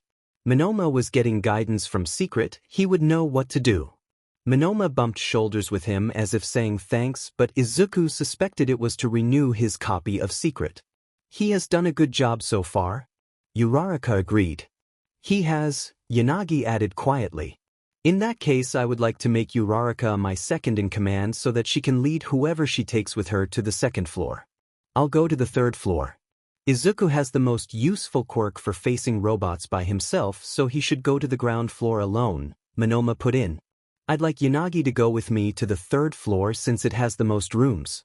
We can both use your quirk to try and grab any objects in the rooms we come across to speed the search up. I have to renew it often, so stay close. That leaves Ida with Uraraka. You can protect her if a robot spots you by charging them since you're both close range. Uraraka can catch up to you to help. Uraraka nodded determinedly. Ida looked a bit disappointed and Yanagi didn't have much of an expression at all as she listened. Now, let's make harnesses so we can take our partners up, Monoma said. That led to them using most of the rest of their time tying Ida and Yanagi into harnesses so that Monoma and Uraraka could make sure that they could safely land. The extra length could be looped around them when not in use. Once they were tied in properly, they each took a communicator and a smoke bomb. Monoma helped Izuku make sure his communicator was on properly, likely another excuse to renew Secret. It really was strange to see someone else acting on what his quirk wanted, but he trusted Secret to know what it was doing. After going over the plan one more time, the buzzer to start sounded. Izuku peeked in the window he had chosen to enter while his teammates floated away. Bracing his hands on the frame, he forced it open with a sharp push. Thankfully the glass didn't break, but he did hear the latch give way with a crack. He ducked down and listened to see if he had been detected. Midoriya, toss the smoke bomb in before going in and go to the right, Monoma ordered. Monoma had the blueprints with him to help him give directions, but Izuku believed that led down a hallway. Got it, Izuku agreed. He did as ordered and snuck through the smoke as quietly as possible, though he did almost bang his head off the wall. The smoke was thick. Uraraka, be sure to do the same with your window but go left, Monoma added. Uraraka agreed. Izuku reached a doorway that he could finally see and was about to try to enter to search it when Monoma ordered him to continue until he reached the end of the hall and then turn left. Crouching down to make his silhouette smaller, Izuku did as instructed. Uraraka, progress? Monoma asked. We're still searching the first room, Uraraka said. It is best to be thorough. Ida added. You should move on, the mission is timed and we know less time means more points, Monoma told them. Yes, sir. Uraraka replied while Ida sputtered and then reluctantly agreed also. As Izuku got to the corner he had been told to turn, Monoma said, Midoriya, there is a robot patrolling down the hallway you are approaching. It is currently headed away from you. Run and you can sneak up on it to destroy it.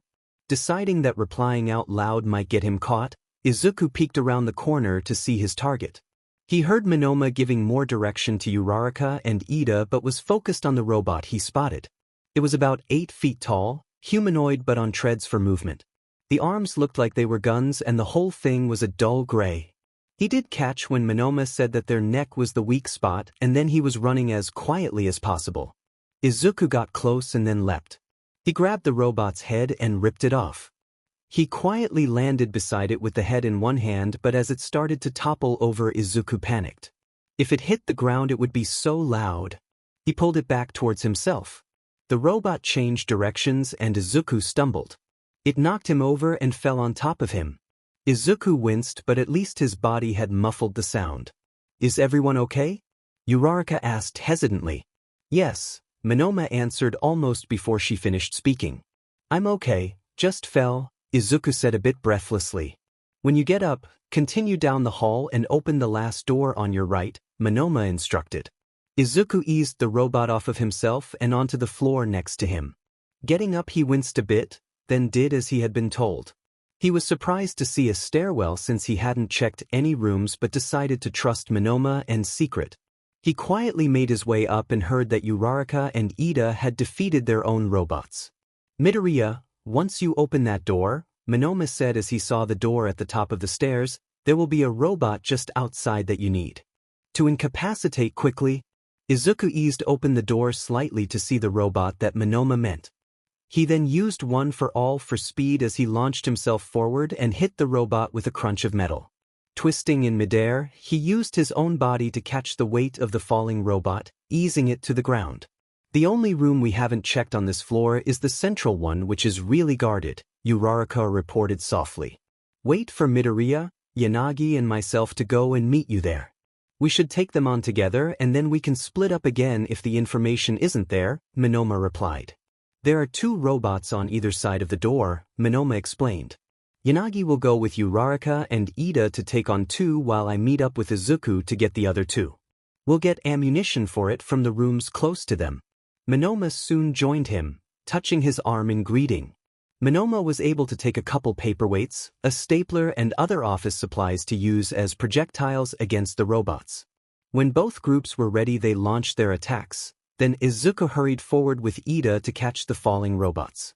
Once everyone had converged on the door, Monoma said, there are robots inside as well. I don't think we're going to be able to sneak in. Ida, you should run in and grab our target from the robot holding it while Yanagi and I cover you. Uraraka, be ready to touch him as soon as he's out and then use yourself as a pivot to throw him to Midoriya. Midoriya will catch him, grab his rope and then push him out the window so that Uraraka can release her quirk. That way he can be eased to the ground and we win the mission. Everyone nodded and Izuku moved down the hallway to the window. He unlatched and opened it, then said, ready? It was echoed by everyone and then the door was opened. Shots rang out, Ida ran in and an alarm sounded. Red lights shone while Monoma and Yanagi shot objects in after Ida, adding many crashes to the cacophony. Ida raced out, Uraraka spun him and threw him at Izuku. Izuku grabbed Ida out of the air, stopping his momentum and then pushed him out the window. Ida gave him the rope attached to his harness and Uraraka cancelled her quirk. Izuku quickly lowered Ida to the ground below. The alarm shut off and their proctor let them know they had succeeded in their mission through the speakers in the building. Uraraka cheered, making Izuku laugh. The rest of his teammates slowly made their way outside of the building. Checking the timers, Izuku could see they had another 30 minutes for the mission, which made his eyes widen in surprise. Monoma bumped his shoulder against Izuku's. "We were quite fast," he remarked. "Really?" Uraraka shouted. "What?" Ida yelled back, the sound so loud in his communicator that Izuku winced and took it out.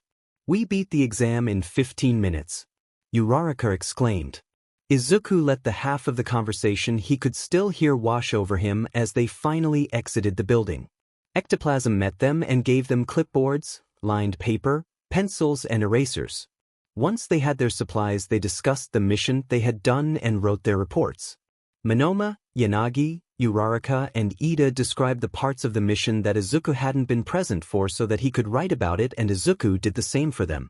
Uraraka giggled when Izuku described being flattened by a robot, making him blush. Monoma brushed against him again as they were finishing up to renew secret, and then they were all ready to say their goodbyes. "Before we go, could I, maybe, have your phone numbers? I had fun and it would be nice to keep talking," Izuku mumbled. Uraraka and Ida agreed while Monoma muttered about Izuku not getting out of talking to him more. Yanagi was already gone, which was disappointing, but it wouldn't be the first time Izuku hadn't completed a bonus objective for a quest. Once they had exchanged numbers, they all parted ways to the change rooms. The room was crowded with other people who had finished their exams since his team had taken so long to finish their reports that Ida had insisted they get down perfectly. He slipped away from the others to find a more secluded spot. He changed out of the clothes that had gotten sweaty and dirty from the exam before leaving quickly.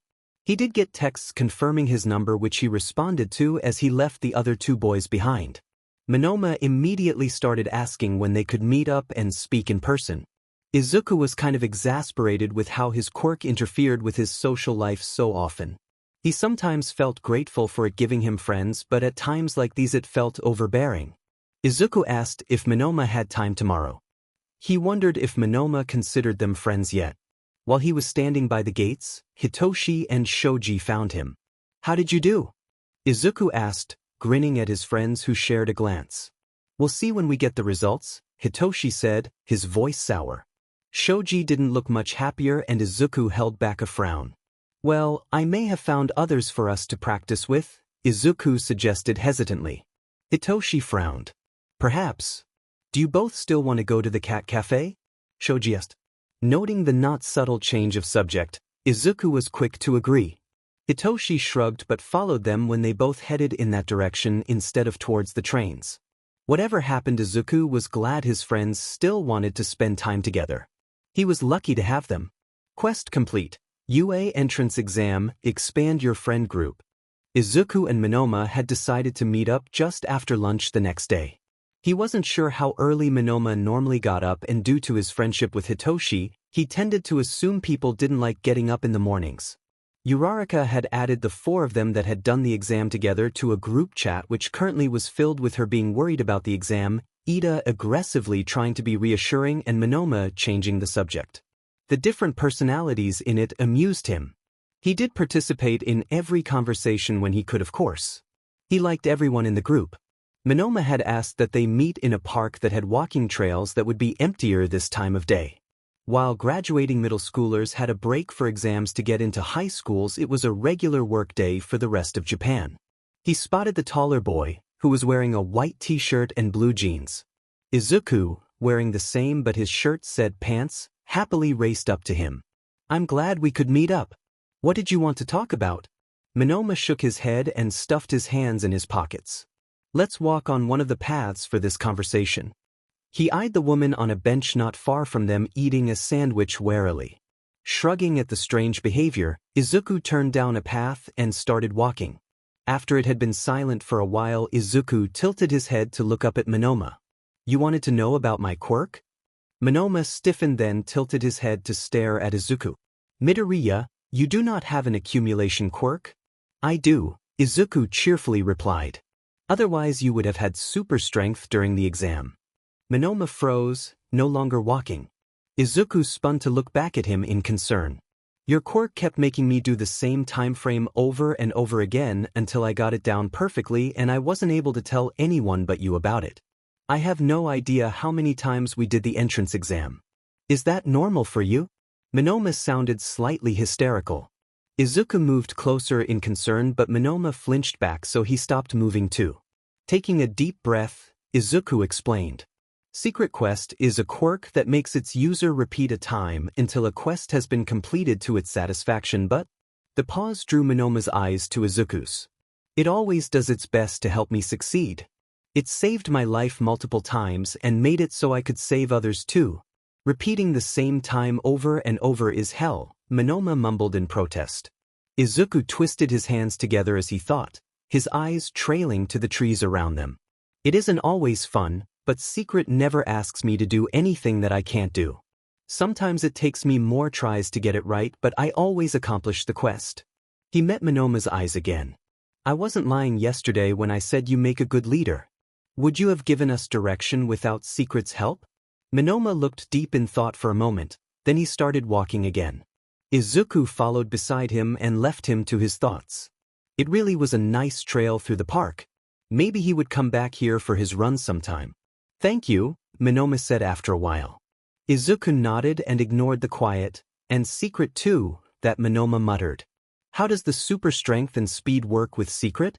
I think it's because of completing so many quests, Izuku replied, trying to focus on something other than the lie. Why is your quirk registered as accumulation if you call it Secret Quest? Oh, Secret thought by registering it, the information would get in the wrong hands and I might get kidnapped, Izuku answered and Monoma started sputtering. I mean, I can basically do anything right the first time from what it looks like to anyone without Secret and it's kind of like time traveling. He tapped his chin. It didn't really say I would be kidnapped though. Oh? Monoma sounded strangely hopeful. It just implied someone who shouldn't know about it would find out and there would be bad consequences. Murder probably was on the list too, Izuku continued thoughtfully. Monoma made a choking sound and Izuku looked at him in concern. Are you all right? You're very casual about kidnapping and murder, Monoma sounded strained. Well, Secret will make sure I'm okay, but do you need a drink? Monoma shook his head. I'm fine. How do you know that? I think I probably would have died a few times without it, he answered. Monoma covered his eyes. Let's talk about something else for a while. He sounded tired. Okay, there was an awkward pause. Do you like cats? I'm more of a dog person. They talked for a while before Monoma hesitantly asked if he could copy his quirk again. Izuku agreed and held out his hand. Monoma hesitantly touched his hand and then paused. He snorted. You're a good friend, Midoriya, he told Izuku, who felt his face go bright red. Monoma casually stuck his hands in his pockets and asked, Does Secret interfere with your social life often? Izuku groaned and then Monoma laughed. Izuku sat on his bed and tried to turn his focus inward. Hitoshi wasn't able to help him communicate with One for All, so he needed to find a way to do it himself. Yagi had been able to find some information about previous users of One for All, but it hadn't been as much as he would have liked. It did give him names and what their quirks were up to the fourth user, but no further back than that. Pushing the thoughts aside, he concentrated on where he felt One for All and let his focus on the world around him fall away. It felt like he opened his eyes within his mind and suddenly he was facing the pale green shadow. As he watched, the shadow resolved into a person. They had long white hair partially tied up in a high ponytail, the rest framed their face though a dark red collar hid the lower half of it. Yellow goggles with black straps nestled in their hair. They were slim with broad shoulders. A white cape hung from a dark blue shirt that had red stripes similar to All Might's along the shoulders. Yellow gloves covered their hands. Their waist had a wide black belt with pouches. Their pants were dark blue camouflage with many slits for pockets. Black combat boots finished their look. Green eyes assessed him before they spoke. Hello, Midoriya Izuku.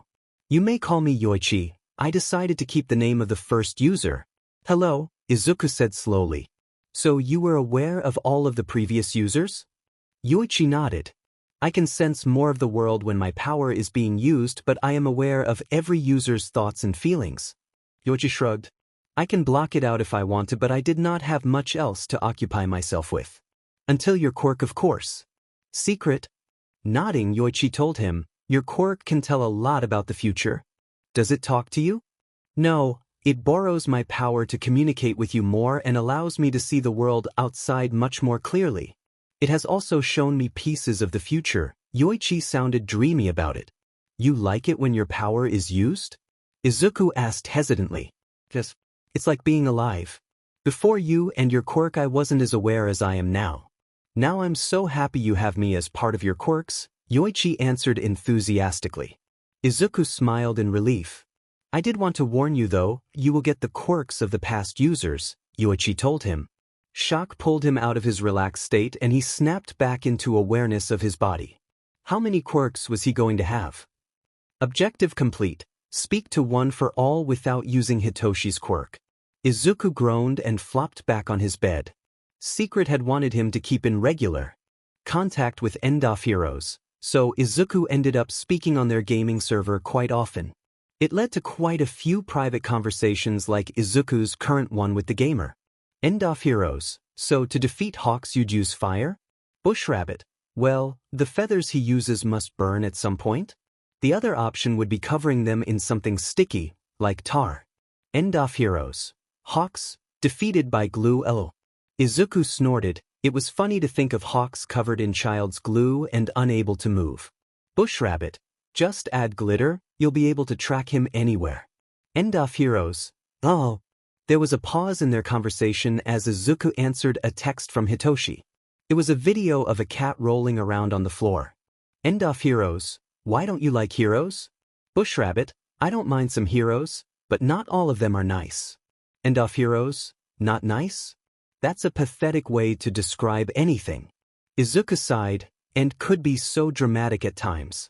Bush rabbit, I know some heroes don't deserve the name.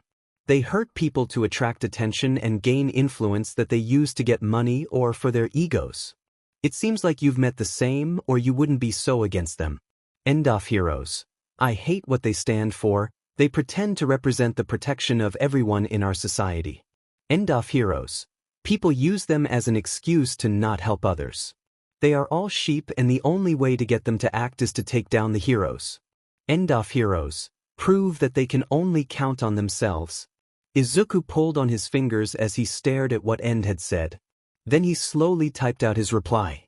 Bush rabbit, having heroes can make people blind to what is going on around them. Because we raise heroes on a pedestal, people feel the need to push their ideals or what they think they should be. Bush rabbit, my friends have been hurt by people who think their quirks make them villains. Anyone who does anything bad is a villain. No one cares about why they did the bad things they did, even if it was just for survival. End-off heroes. You want the end of heroes too? Izuku hesitated. Bush rabbit, the end of how heroes are now. Bush rabbit, some people only get a hero license to use their quirk. Bush rabbit, if your quirk is helpful, why can't you use it to help people? Or just with your work outside of being a hero? Bush rabbit, not that people care if you use your quirk in public if it's heroic. End-off heroes, you have a villainous quirk? Scowling, Izuku typed harder when replying. Bush rabbit, there's no such thing. Bush rabbit, but no. Bush rabbit, no one believed I had a quirk at all. There was a long pause before he got a reply. End-off heroes, everyone calls my quirk villainous. Bush rabbit, everyone is wrong. Calling a quirk villainous is like calling hair or a knife a villain. It doesn't make it true. Our choices are good or bad. Not everyone has a choice, so that doesn't make them bad. End-off heroes, I need to go. Have a good night. Izuku blinked at the abrupt end of the conversation. Bush rabbit, you have a good night too. Leaning back in his chair, Izuku thought about that conversation. Normally End led the conversation about how bad heroes were and Izuku listened. He wasn't sure what a hero had done to his friend, but he didn't mind listening if it made him feel better. Quest complete. Friendship can be magical. Izuku hummed and decided to talk to Spinner about his new character. Shudo had debated about going to UA at all. He knew it was what his father wanted him to do. Even after having been away from his father for years, he couldn't forget how Todoroki Enji had pushed him to his limits, uncaring of how Shudo wanted to stop training. When a series of events had led to his father losing custody of Shoto and his siblings, he had been relieved. Faced with the choice of going to a hero school or the many other choices, Shudo wasn't sure what the best option was. While he could have asked his foster parents or the siblings he lived with to help him decide, he chose Dabi. Dabi had laughed. After he had finished laughing, Dabi had told Shudo to share his thoughts on all of the choices he had for a high school. In the end, he had decided to join UA in the hero course. It might have been what his father had wanted, but he didn't make the choice to satisfy his father. He was like his brother that way. With all the attention of being Endeavor's son and the scandal that followed leaving his father's custody, he'd had a difficult time connecting with people his own age. He found one of the best ways of not gaining attention from his classmates was to arrive early and learn their habits. That was what led him to entering UA campus early enough to only see 2 other people before he reached his assigned classroom. The brown sliding door reached from the top of the high ceiling to the floor and was wide enough for 3 people to walk through side by side. A red one, A, was attached to the panel with a comparatively small frosted window. It was surprisingly easy to slide open. The room itself was the boring gray with blue trim he had come to expect, with gray desks and blue seats to match. A wooden podium stood in front of the blackboard which had the class seating plan taped beside it. He was surprised that a tall, dark blue-haired student was already in the room. The student marched over and chopped the air in front of him with his hand in a way that had Shudo tensing. It is good to see another student as dedicated to arriving in a timely manner. I am Ida Tenya. What is your name? Eyeing the hand still held out towards him and wondering if he was expected to shake it, he answered, Shudo. Ida paused for a moment. I suppose if that is the name you wish to be referred by, I will address you as such. Congratulations on your seat in such a prestigious school. Thanks, you too, Shudo replied with a dull tone, not sure how he was expected to respond to that. Apparently satisfied, his classmate wandered off while Shudo consulted the seating plan to see he was at the back of the classroom. Sliding into his seat, he hooked his backpack onto the back and pulled his phone from his pocket. He scrolled aimlessly through it while his classmates came in. He pretended to pay more attention to his phone than the other students, but once the blonde with spiky hair and red eyes sat down, that became difficult. The boy had leaned back in his seat and tossed his feet on his desk. Shudo didn't care about it, but Ida, who did not seem to grasp the concept of an inside voice, really did. While such behavior may have been acceptable at your last educational institution, UA is prestigious school and you should treat it as such. Ida had a ridge posture as he chopped the air for emphasis. The blonde sneered at him and crossed his arms over his chest. I'm comfortable and I'm not moving. You should have respect for the people who have made the desk and our seniors who have come before us. Having your feet on school property is highly disrespectful. He barely noticed others filing in as he wondered if he should try to intervene. Before he could make a decision, 3 students piled through the door. The smallest, dark green-haired one was gesturing wildly while his purple-haired companion watched with a tired expression. Behind them was a very tall student with 6 arms and spiky, light gray hair, a mask over the bottom half of his face. Ida noticed them too and immediately marched towards them, chopping with his hand as he said, You must be the friends Midoriya spoke of so highly. I am Ida Tenya. The 2 behind the green-haired one, Midoriya, watched Ida with wide eyes. But Midoriya beamed at him. They are. This is Shinso Hitoshi and Shoji Mezu. He gestured to the purple-haired student and the 6-armed one as he spoke. Once introductions had been completed, an excitable girl with short brown hair and pink circles bounced over. I'm Uraraka Achiko. It's nice to meet you.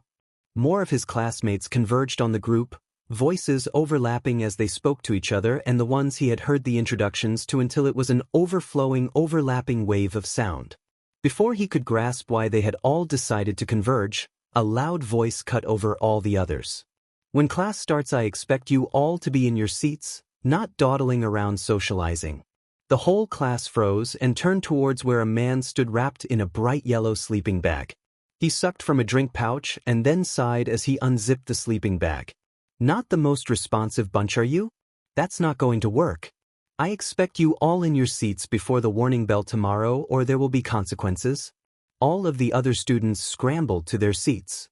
Their teacher had the start of a beard on his cheeks and looked exhausted. He had scruffy, long dark hair and dark brown eyes. My name is Aizawa Shoyuda and I am your homeroom teacher.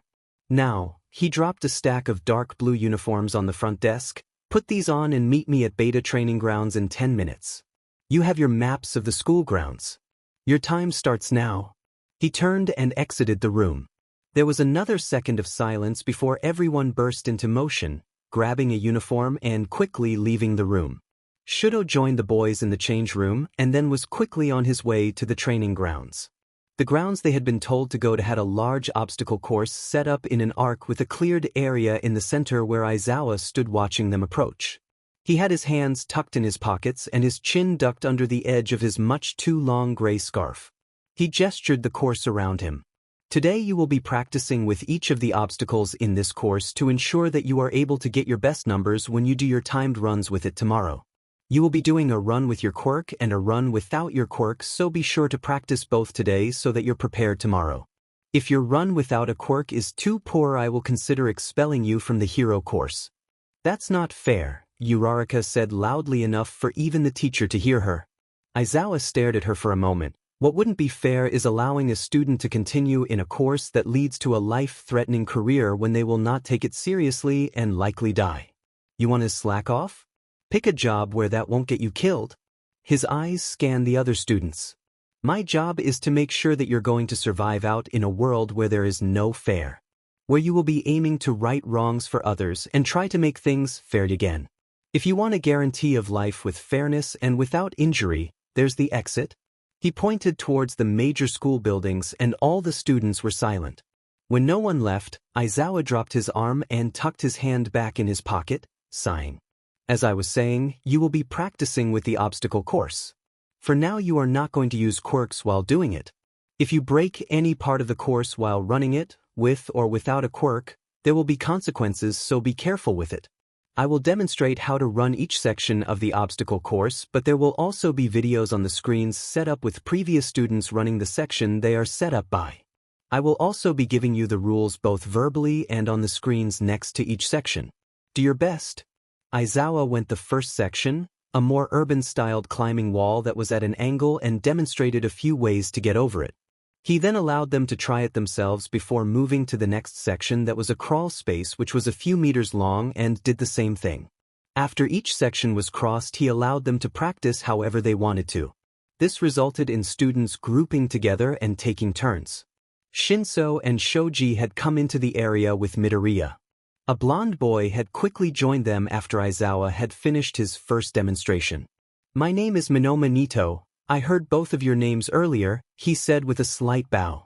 Would you be willing to let me copy your quirks for our class exercises? Shinso eyed him for a moment while Shoji summoned a mouth on one hand, which intrigued Shudo. You can use my quirk, if you think it'd be useful, Shoji offered.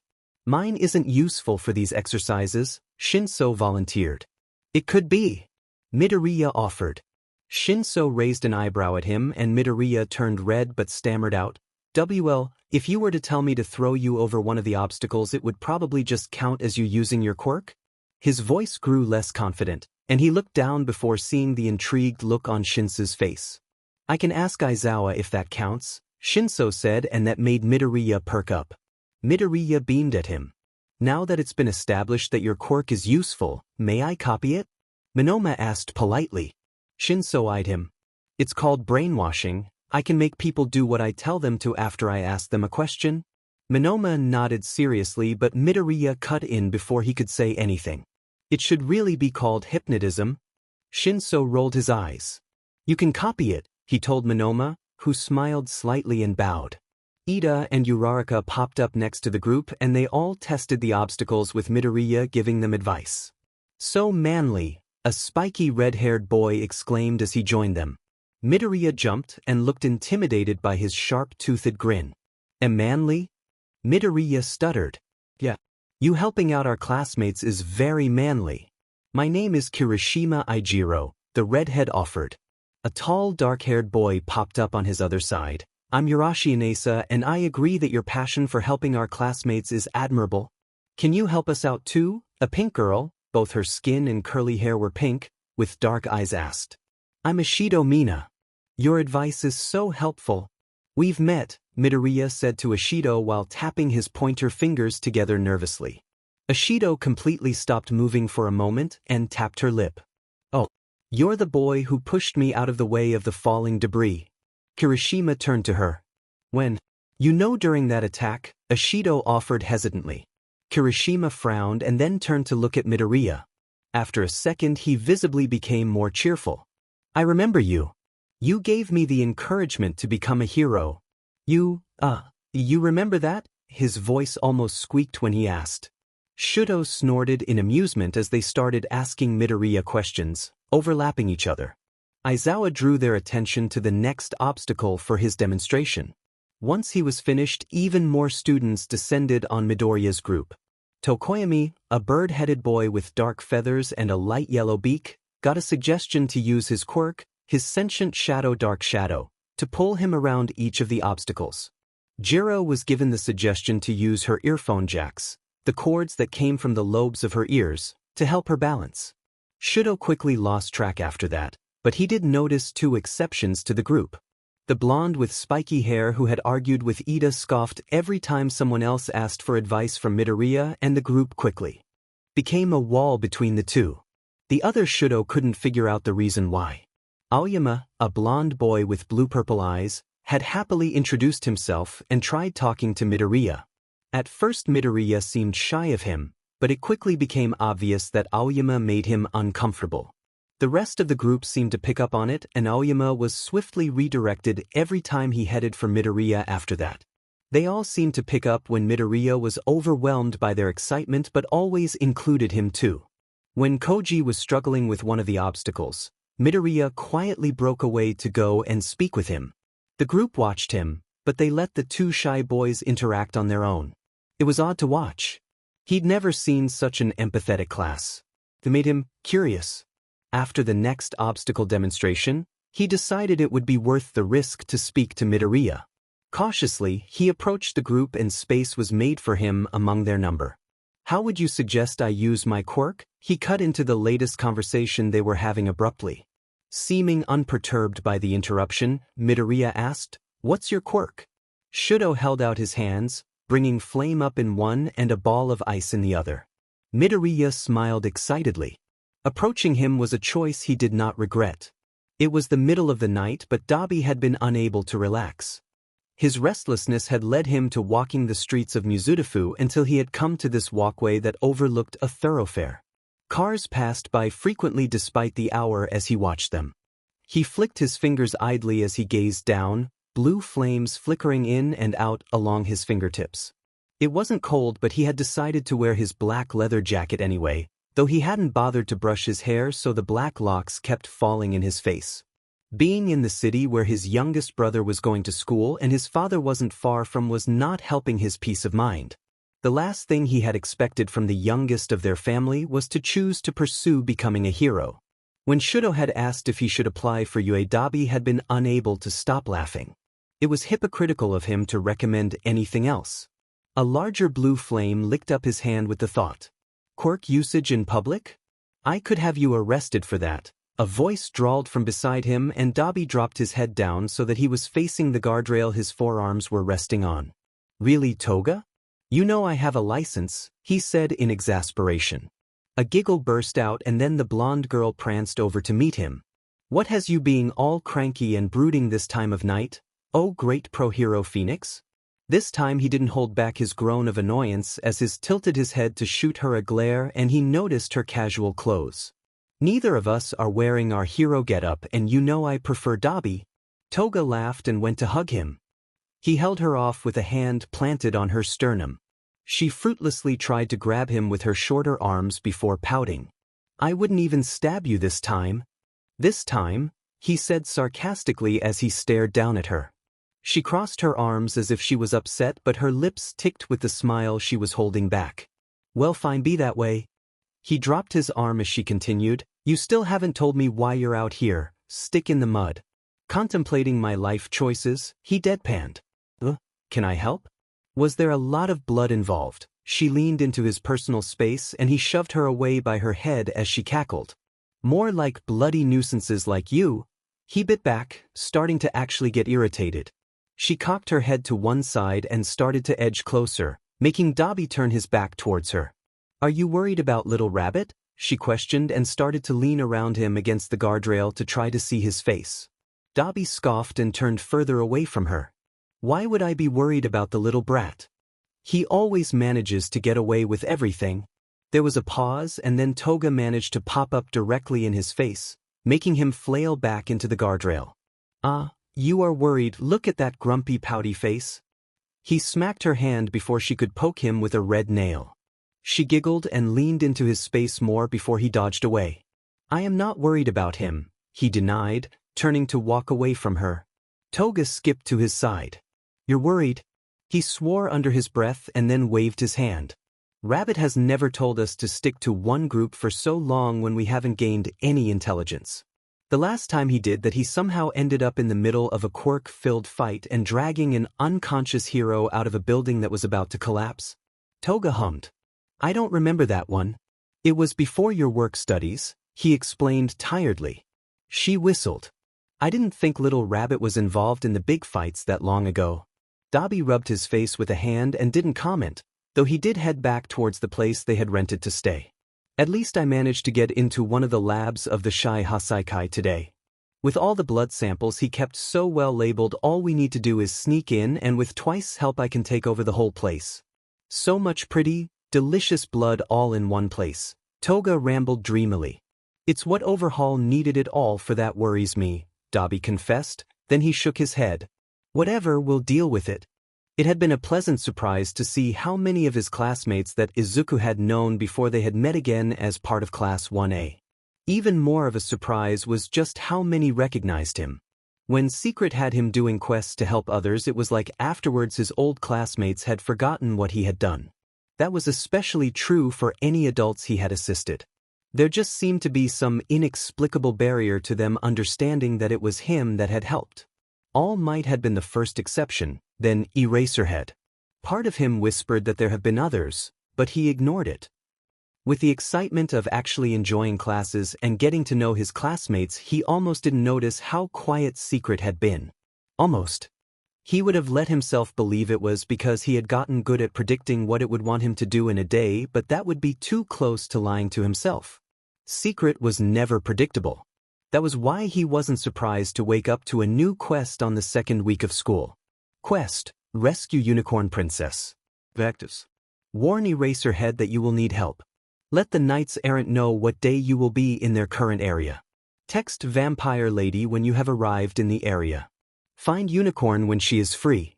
Rescue Unicorn with the help of others. Bonus: ensure that Overhaul is captured. Bonus: take down Overhaul's organization. He groaned softly and covered his eyes for a moment, then went back to examining the list of objectives. He frowned at the list of things he needed to do. Would he really need Dobby's hero group and Aizawa to rescue this unicorn? Was Overhaul that powerful? Or would they have that many people with them? Nervously fiddling with his phone while he waited for Eraserhead, he read back over the conversation that had led him to waiting in this cafe for his homeroom teacher. "Me. Remember when you told me to contact you if I needed help with a rescue quest? Aizawa, what have you gotten into now, problem child? Me, I'm okay. Right now at least. Me, but I may need help really soon. Aizawa, when is soon? Where are you? Me, I'm at home. Don't come now. Me, I have to rescue someone and I think it's in Mizudafu. I need help though. When can you meet me there? Aizawa, can't you leave it to professionals? Me, if you don't come with me, I'll go without you. Aizawa, fine. Meet me at Cozy Cat Cafe Thursday at 6. Make sure you eat before that. The next day at school he had ended up curling his shoulders in every time Aizawa caught his eye. It was one thing being bold when you probably wouldn't see the person again, or you could repeat the encounter infinitely. It was entirely different to challenge your teacher and then sit through a lecture with him the next day. Even thinking about it made him hunch up a bit. Izuku grabbed the ceramic cup with the tea he had ordered and sipped at it, watching the door for Eraserhead. The cafe was in the corner of a larger building. It had two cats that he could see, one laying on the ledge in front of the large window and another on top of a green cat tree in the corner. The walls were a pale green and the tables were a light wood which matched the flooring. Around each of the 4 tables were 2 or 3 brown, padded chairs. A glass case containing pastries sat next to the counter where a barista took orders. It was softly lit and definitely cozy like the name suggested. That hadn't helped Izuku's anxiety though. He drummed his fingers against the tabletop nervously, hoping he was doing the right thing by not warning the knights errant that he was in the area until the pro-hero arrived. He didn't really want to repeat Monday until today just because he got the timing wrong. As he pushed around his cup of tea, he wondered why Dabi and his sidekicks decided to be in Mizurufu. He had given them the rumors Secret told him to, and they seemed to go places he suggested. Maybe it had to do with that? He tried to remember what he had told Dabi, but that had been weeks ago.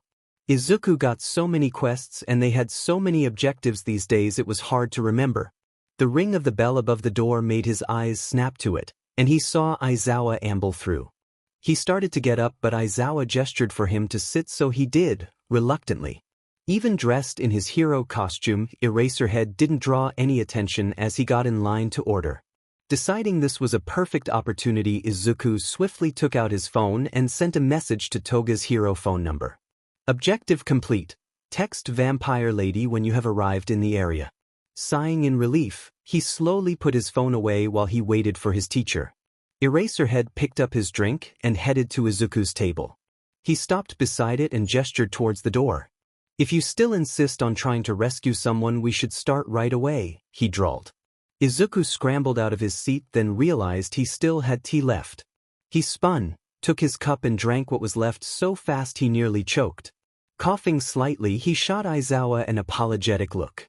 Aizawa shook his head slightly but waited while Izuku picked up his bag and cup. After depositing his cup in the tray set out for that purpose on the counter by the door, they headed out together. So where are we headed, problem child? Izuku shook his head. That's not how it works, he told Aizawa quietly while scanning the street around them. Aizawa turned to him, and he realized he should have explained before texting Toga. Holding back a groan, Izuku gestured for Aizawa to follow him off the busy street and into one that held far less people. It was more an alley between buildings. My quirk doesn't let me not complete the quests it gives me. When I fail them, I start back at the beginning of the quest until it's done. I don't know where the person I'm supposed to rescue is, I don't even know who it is, just that she's a unicorn princess. He nervously looked up at his teacher, who was watching him closely with a slight crease between his brows. You never explained that to me before, he said calmly. Izuku shrugged helplessly. It didn't matter before. Aizawa sighed and glanced around the alley, then gestured to a fire escape. Let's go and discuss what you do know about this quest of yours so we can decide what to do next. Sighing as he resigned himself to repeating this conversation too many times, Izuku climbed the fire escape to the roof with his teacher right behind him. After a quick check to make sure no one else was up there with them, they focused on each other. My quirk told me that I need help with this quest. It told me to let you know I'd need you.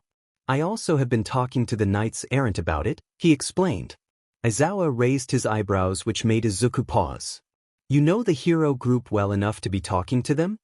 Izuku sheepishly looked away and played with his fingers. I'm kind of the reason they became a group? How? You know what, that's a story for another time. So, the knights errant are around and ready to help us out, Aizawa said. Nodding, Izuku met his eyes. They are in the area about information I had given them before, he frowned. Though they usually move around a lot more than they have the past month. Shaking his head, he continued, I just told Vampire Lady that we're in the area for the rescue, like Secret told me to. Secret is your quirk, correct? Izuku nodded. I think the girl we're rescuing is with Overhaul, because a bonus objective is to capture him. And taking down his organization too. Izuku crossed one arm over his chest and rested his elbow in his hand, then started tapping his chin. If Overhaul has anything to do with what I originally told the knights errant about in the area, then he's probably part of the Shai Hasaikai. Aizawa sucked in a breath. That is not a group you want to be messing around with, kid. They've been causing serious problems. Izuku met his teacher's dark eyes steadily. I don't have a choice. You can help me with it, or I can do it without your help. Aizawa's shoulders slumped in resignation. Fine, but I don't approve of this. That doesn't mean that you can use your quirk. He raised a hand to prevent Izuku's protests. I mean the part you have registered as accumulation. He pinched the bridge of his nose. I'm well aware you can't help what happens with the rest. Izuku shrugged. It wasn't like he'd never done without one for all. Can we go and try to find her now? Aizawa nodded, and then they both left the roof to explore the city. If you were to guess, where would she be? Izuku hummed. Well, I know where the knights errant are, or where they're staying. We can start there. Hours passed with them wandering the streets of Mizudafu, and then he got the message from Secret. Objective failed. Find Unicorn when she is free. Sign, he chose the checkpoint where he had texted Toga, as ready as he could be to repeat everything to Aizawa. Surprisingly, it was only 3 repeats later that they found her. The sun had set and the streets were cast in shadows where the streetlights couldn't reach. Objective complete. Find Unicorn when she is free. Izuku spun to try and see her, and that was when a little girl bounced off his legs. Instinctively crouching down to check on her, he instantly noticed the horn poking out from her very pale blue hair. Sucking in a breath, Izuku gently helped her get up, noticing she wasn't wearing anything on her feet. Her arms and lower legs were wrapped in bandages. A far too thin dress hung loosely over her body and big red eyes met his. She couldn't be more than 6. Her lower lip quivered as she softly said, "Please? Can I pick you up?" Izuku asked her quietly. She watched with wide eyes and flinched when Eraserhead stepped closer, backing up a step. "There you are," came a voice from the end of the alley Eri had barreled out of. There was a slim man with messy dark-colored hair and a beaked mask that reminded Izuku of a plague doctor. He was slim and tall with a casual-looking jacket over a button-up shirt and slacks with white sneakers. Izuku's distraction meant the man was far closer than he expected when he spoke again. "Come on, Eri, you worried me. We need to go home." The man's white-gloved covered hand reached out to the girl, "Eri," and Izuku reacted instinctively, surging forward. Eri gasped as the man, he must have been Overhaul, touched Izuku's shoulder. The man shook his head. "And I was going to spare you too." He felt Eraserhead's capture weapon wrap around him, but it was too late. Pain burned through him and Secret intervened. Quest failed. Completely disoriented, he chose to appear back in the cafe instead of in the alley with Eri, and his arms flailed outward in shock. One sent his phone flying and the other crashed into the table, making his cup clatter off and fall to the floor. The sound of breaking ceramic had Aizawa bolting over to his table. "Midoriya, what happened?" Aizawa demanded. Izuku stared at him blankly for a moment, then looked around the room. So many people were staring. He looked down to see his hands were shaking. "I think I just died," he muttered numbly. Aizawa crouched down in front of him and barked out an order over his shoulder. What felt like seconds later, a paper cup was shoved in his hand. Looking up from the cup to meet Aizawa's eyes, he took in his teacher's steady expression. "Put one of the ice cubes in your mouth and suck on it. It will help." The words were stern but not unkind. Aizawa made sure the cup smoothly made it to his mouth, and he did as he was told. The shock of cold on his tongue drew his focus, and he soon had more attention on that than how he had been feeling. Grateful for the distraction, he let himself focus on the ice cube and shivered. Aizawa rubbed his arms, and that brought him back more to the present. "With me now?" Aizawa asked softly, and Izuku nodded. "Good. I'm going to ask for an explanation, but let's get out of here first. You feel like you can stand?" After taking a deep breath and flexing his hands, Izuku nodded again. "Let's go then." Aizawa rose to his feet and offered a hand to Izuku. Taking it, Izuku got up and they made their way to the door. After they left, Aizawa offered him his phone. Izuku took it, embarrassed that he had ended up throwing it. They headed out and up another fire escape, the walk and climb not really registering to Izuku until they had both stopped. Aizawa drew his attention by crouching in front of him and studying his face with searching eyes. "You said you died?" Aizawa asked. Izuku tangled his fingers together and pulled on them, then nodded. Aizawa's eyes strayed to his fingers for only a second before meeting his eyes again. "What happened?"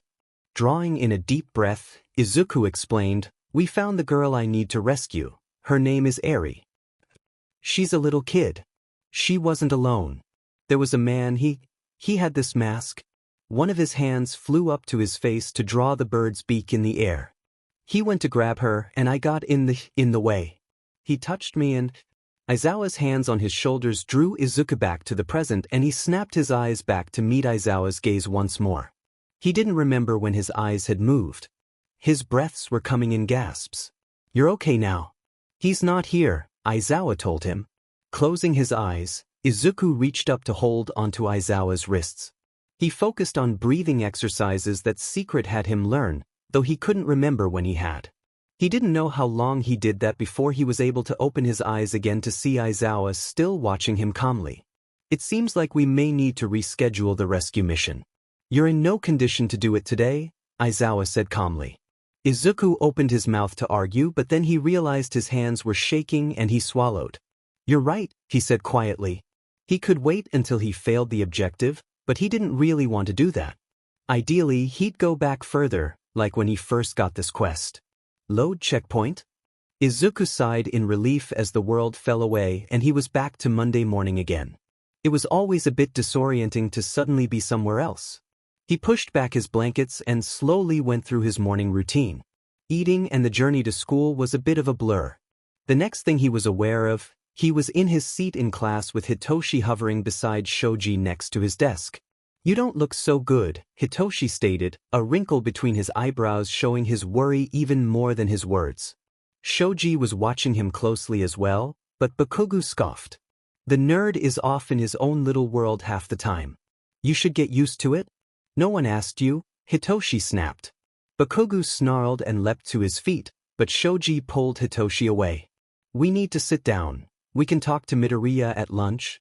Hitoshi rolled his eyes but let himself be led away. Morning classes passed in a blur of material he already had heard the first time. He half-heartedly took notes, but it was difficult to get as excited as he had been when he had originally done Monday. Maybe Hitoshi would let him borrow his notes if he needed them.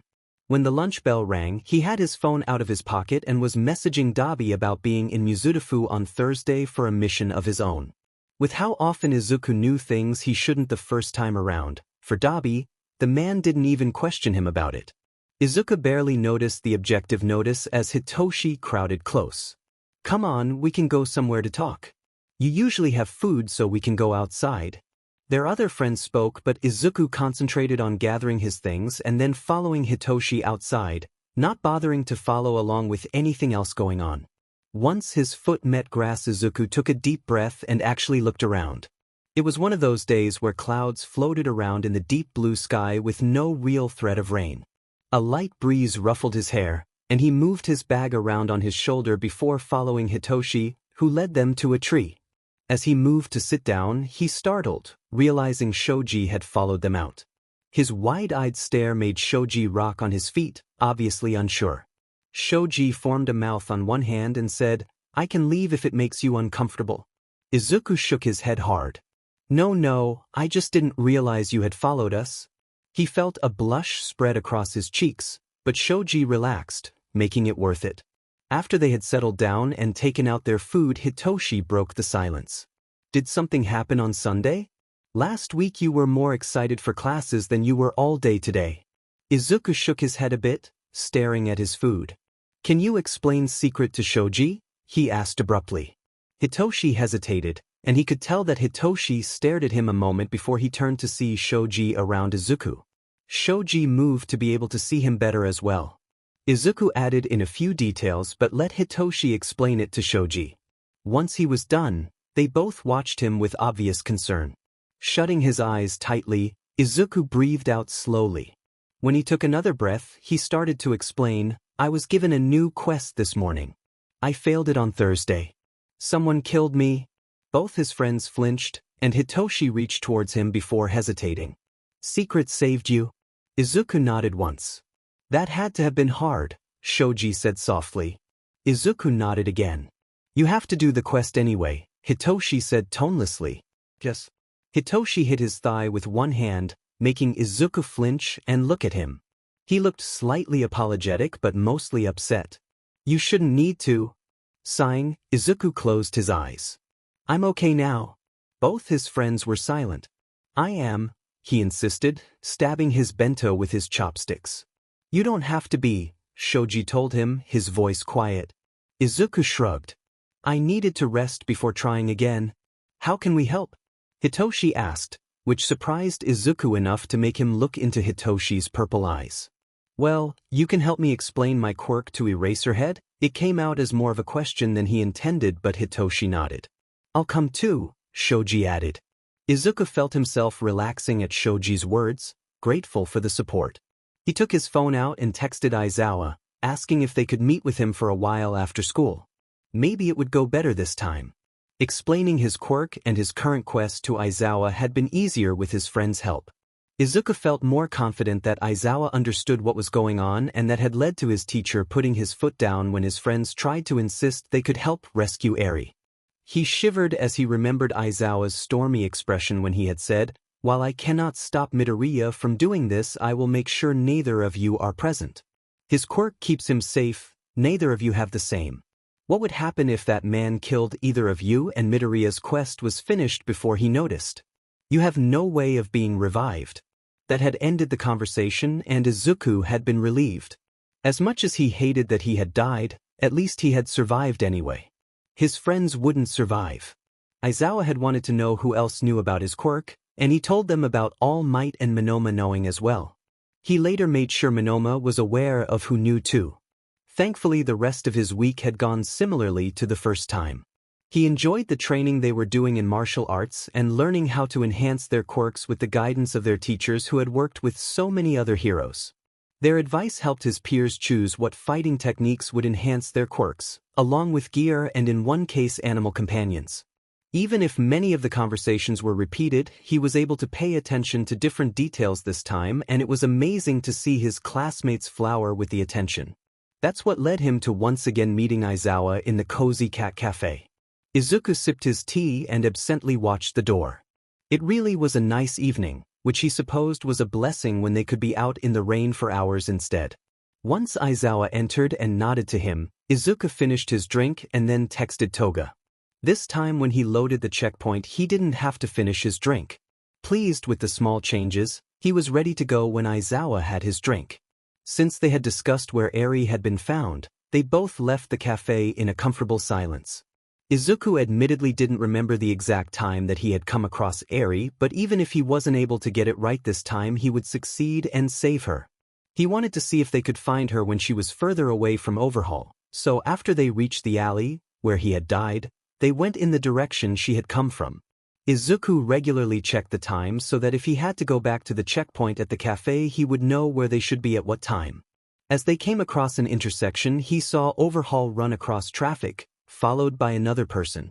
The person was dressed all in white with a hood over his head and maybe a mask like Overhaul's. They were too far away to tell. As Izuku and Eraserhead sped up, the one in white got hit by a car. Objective failed. Find Unicorn when she is free. They must have been too far away. He was back at the cafe, but this time he had a far better idea of where he needed to be and what time to get there. This time they reached an alley that Eri had just run into. Objective complete. Find Unicorn when she is free. She was gasping for breath with tear tracks that glittered in the dim light. Izuku ran forward to meet her, causing her to stumble to a stop. He scooped her up under her back and legs like he had seen recommended in videos he had watched about rescuing scared children. Eraserhead stopped beside them while Izuku clutched Eri to his chest. He looked up to see Overhaul and the person who had got hit by the car sprinting into the alley side by side. He was able to see that the person's beaked mask covered their entire face. Their eyes were even covered in goggles. Overhaul slowed and the other person moved to walk just slightly behind him. Eri, there you are. We were so worried about you, Overhaul said as he approached them. Izuku slowly rose to his feet as Eraserhead stepped in front of him. Overhaul raised his eyebrows, clearly unimpressed. Before Eraserhead could say anything, Overhaul's eyes rolled back into his head and he dropped like a rock. Izuku watched in stunned incomprehension. Movement made Izuku's attention snap back to the person in white who was still standing. They were patting their pockets?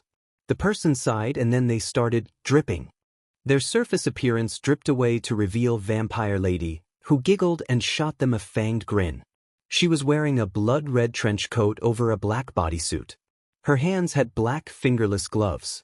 In an X across her body were black belts containing knives with one around her waist for other equipment.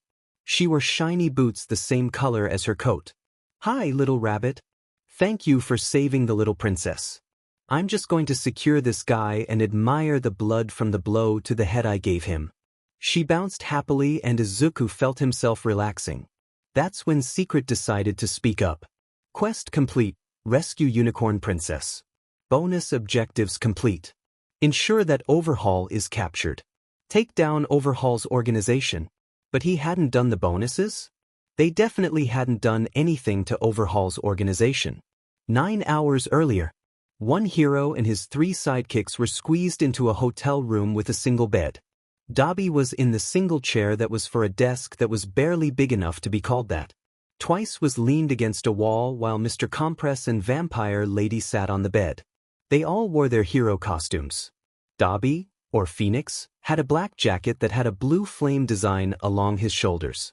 A black mask covered the lower part of his face.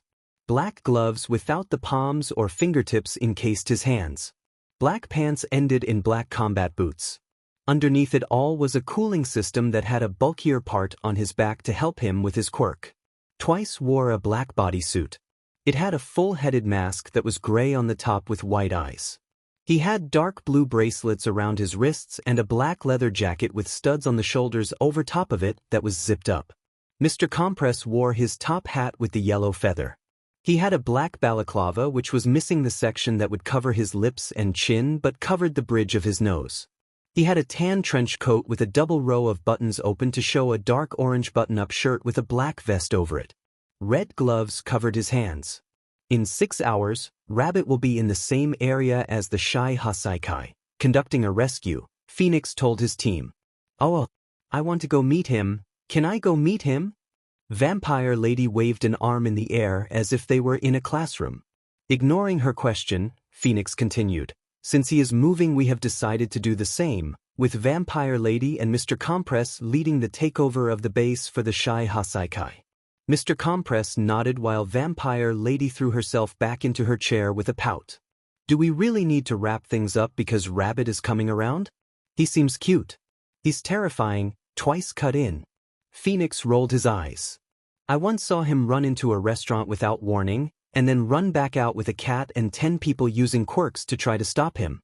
He made it 3 blocks while people were turned into chickens and buildings were losing pieces that were trying to impale him. He had a single scratch on one shoulder and 5 heroes stepped in to stop it. All in broad daylight. Don't underestimate his ability to cause chaos and ruin someone's day." There was a pause of silence while his sidekicks contemplated this. "I wasn't there for that one either," Vampire Lady complained. "There was even blood." Rolling his eyes, Phoenix got back to the debrief. Vampire Lady will be disguised as one of the members that sleeps at the compound in the afternoons. She will infiltrate the security center so that the cameras can be controlled. Once you have secured that, signal to Mr. Compress to join you. After he's joined you, leave a copy of Mr. Compress there from a marble and go to the labs that Vampire Lady found the blood samples. In the lab you will release Twice from your marble and he will make copies of Vampire Lady to impersonate all of the members of the Shy Hasaikai that should be present in the compound. Mr. Compress will be locking all of those you capture into marbles. Make sure to place the combustibles throughout the compound during capture Vampire Lady, he reminded, and Vampire Lady waved in agreement. Seems simple enough. I don't see why I have to be stuffed into a marble first, Twice complained. Once we have secured the compound and evacuated, I will make sure that none of their product makes it into the hands of those government officials that Rabbit doesn't trust. Phoenix grinned as he tapped the table. You just want an excuse to burn things. I'm okay with watching a bonfire, Twice added. 45 minutes earlier. The last thing Vampire Lady, though she was pretending to be chronostasis right now, expected to see was a small child covered in rags race past the end of the hall she was going down. After her, roared Overhaul from the direction she had come from. Immediately deciding this was more important than capturing more blood donation options, Vampire Lady ran after the kid, who had managed to make it out of the exit. At first she was the one closest to the light-haired girl, but Overhaul tore up his compound to catch up. The girl had touched a guard who disappeared before continuing her escape into the city. With Overhaul beside her, they tore through the city after her, but it wasn't always easy to keep track of such a small person, so they almost lost her a few times. Finally, they skidded into an alley where a teen was picking the girl up. Instantly recognizing Rabbit, Vampire Lady let herself fall a step behind Overhaul. She pulled out a knife and turned it so she could knock him out with the handle. He didn't expect the hit from behind, so he crumpled to the ground. She reached for her quirk-suppressing cuffs and then realized that this boring form wouldn't have them. She let it dissolve and giggled at the reactions on Rabbit and Scruffy Man's faces. Once she had Overhaul secured, she put her hands on her hips and nodded. "Want to go watch the bonfire?" she offered. "Bonfire?" The Scruffy Man sounded alarmed for some reason. Phoenix watched as Vampire Lady, Twice, and Mr. Compress exited the compound. "Everyone out?" "Yes. We checked every room.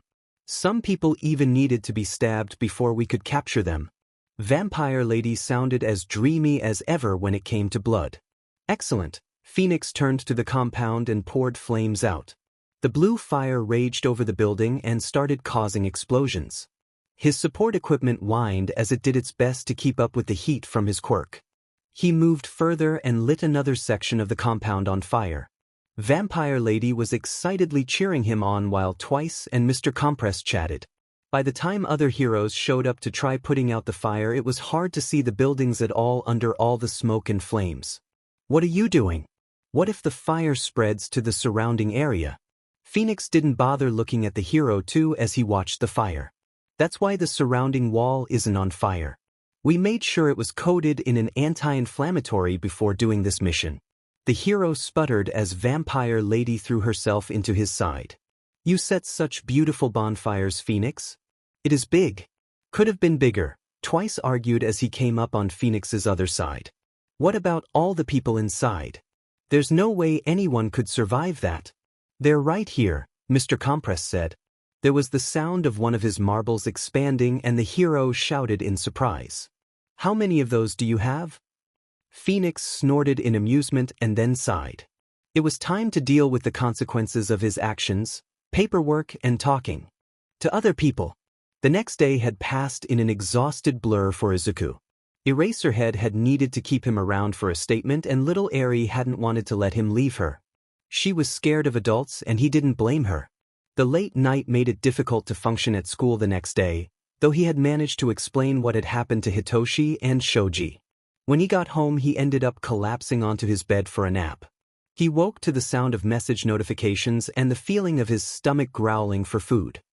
He dragged himself out of bed and could smell food when he opened his door. "Izuku, I'm sorry I didn't wake you up, but I wanted to let you rest after the long day you had yesterday," his mother said from the table. She had the same green eyes and lighter green hair than his that was tied back in a ponytail. She got up and gestured towards his seat at the table. "Sit. I'll bring you your dinner." He slowly made his way there and slumped into his seat. Soon his mother had set the chicken katsudon down in front of him, making him smile at his favorite dish. "It hasn't been waiting too long, so it's still warm. I'm almost finished eating though. Would you like to watch TV with me after you eat?" Shaking his head, Izuku answered, "I have homework I should try to catch up on." "Oh, alright. We should spend time together on Sunday then.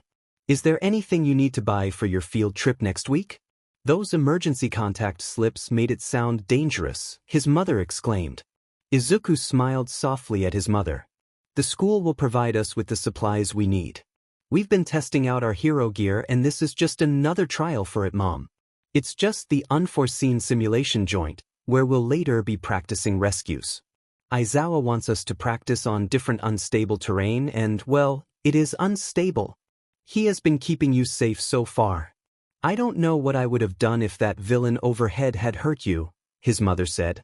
Holding back a laugh, Izuku shook his head. "Overhaul is his name, Mom, but it won't be anywhere near as dangerous as that. The USJ may be far from the main campus, but it is on UA property. There won't be any villains around." His mother sighed. "I know you're training to be a hero, but I'd be happier if you don't fight any villains until you graduate." Izuku nodded along and stuffed food in his mouth. He was definitely innocent of fighting villains. Never happened before. Once he had finished his meal, he put his dishes in the sink as his mother went to clean them. He went to his room to work and realized he had messages from End of Heroes. Did you see what those idiot heroes did lately? End of Heroes. A whole compound up in flames. End of Heroes. If villains did it, everyone would be calling it a tragedy. End of Heroes. But all anyone is saying is that Phoenix is so amazing. Izuku didn't need to click the link. Hitoshi and Shoji had showed him some of the stories about the Knights Errant and their work last night. Bush Rabbit. I don't think Phoenix cares about what people think about him, but the building was empty since the Knights Errant cleared it before he turned it to ash. End of Heroes. How do you know that? Izuku sent him a link that had that information and started working on his math worksheet. He really did have homework to catch up on since he hadn't gotten much done yesterday. End of Heroes. Number 1 died then, but that's still needless destruction of property. Humming as he read the reply, Izuku took a moment to debate his reply and decided Dabi wouldn't mind. Bush Rabbit. Phoenix doesn't trust the HPSC or other heroes. He was making sure no one could get whatever was in that place. End of Heroes. How would you know that? Rolling his eyes at the dramatics of his friend, Izuku answered. Bush Rabbit. Because he's one of the few adults that actually bothers to listen to me when I talk to him. Bush Rabbit. And before you complain. Bush Rabbit. I knew him before he became a hero. Bush Rabbit. He did it to get back at his father who's a trash fire, and he often does things to help others that no heroes bother to do. Bush Rabbit. There's a reason you can't find footage of their takeover of the compound, arrests or anything else they did there. They'd been there over a month. End went silent for a moment, so Izuku went back to his homework. It took a while for End respond, so Izuku finished off his questions before reading it. End of Heroes. Whatever. That was probably him deciding Izuku was right but not wanting to admit it. Izuku shook his head, amused, then kept reading. End of Heroes. I have something else more important. End of Heroes. My mentor is getting me to do a project, but I think he didn't plan it well. End of Heroes. I don't want to fail because he didn't think of everything, but he's been doing this for a long time and maybe I'm wrong. Izuku frowned and pulled at his fingers, hesitating. Bush Rabbit. Maybe your mentor is right but maybe he isn't. Bush Rabbit. I admire my mentor, he's amazing at his job. Bush Rabbit. But I can't do things how he does and I ended up getting hurt by accident when I knew he was wrong instead of saying something. Bush Rabbit. I still admire my mentor but that doesn't mean I should get hurt either. End of Heroes. My mentor is the best at what he does. Bush Rabbit. Mine is too. End of Heroes. I will think about your advice. Izuku nodded to himself, happy with that answer. Standing up to your mentor was hard. Izuku fiddled with the glove of his hero costume as he watched the campus pass by them. He had been excited to go the USJ today. It was supposed to be a chance to really test their gear. His was a darker green costume with white gloves up to his elbows, a red belt around his hips, black boots that reached his knees and guards on his knees themselves. There was a metal mouth guard that he could pull up to protect his face and protect him from gases. And then he had woken up to a quest, killing his excitement. Quest, free as a bird. Vectus. Tell the Knights Errant about the rumors you have been hearing regarding the warehouse in Kamino, suggest arson. Reach the USJ without telling anyone that your class will be in danger. Alert Hawks to the danger your class is in before entering the USJ. Touch Copycat when you enter the USJ. Get End of Heroes to recognize you. Convince End of Heroes his mentor is not good for him. Touch the man made of mist. Don't get severely injured. Bonus, say the first thing you said in the server to End of Heroes. Bonus, ensure none of your classmates are severely injured. Bonus, ensure none of your teachers are severely injured.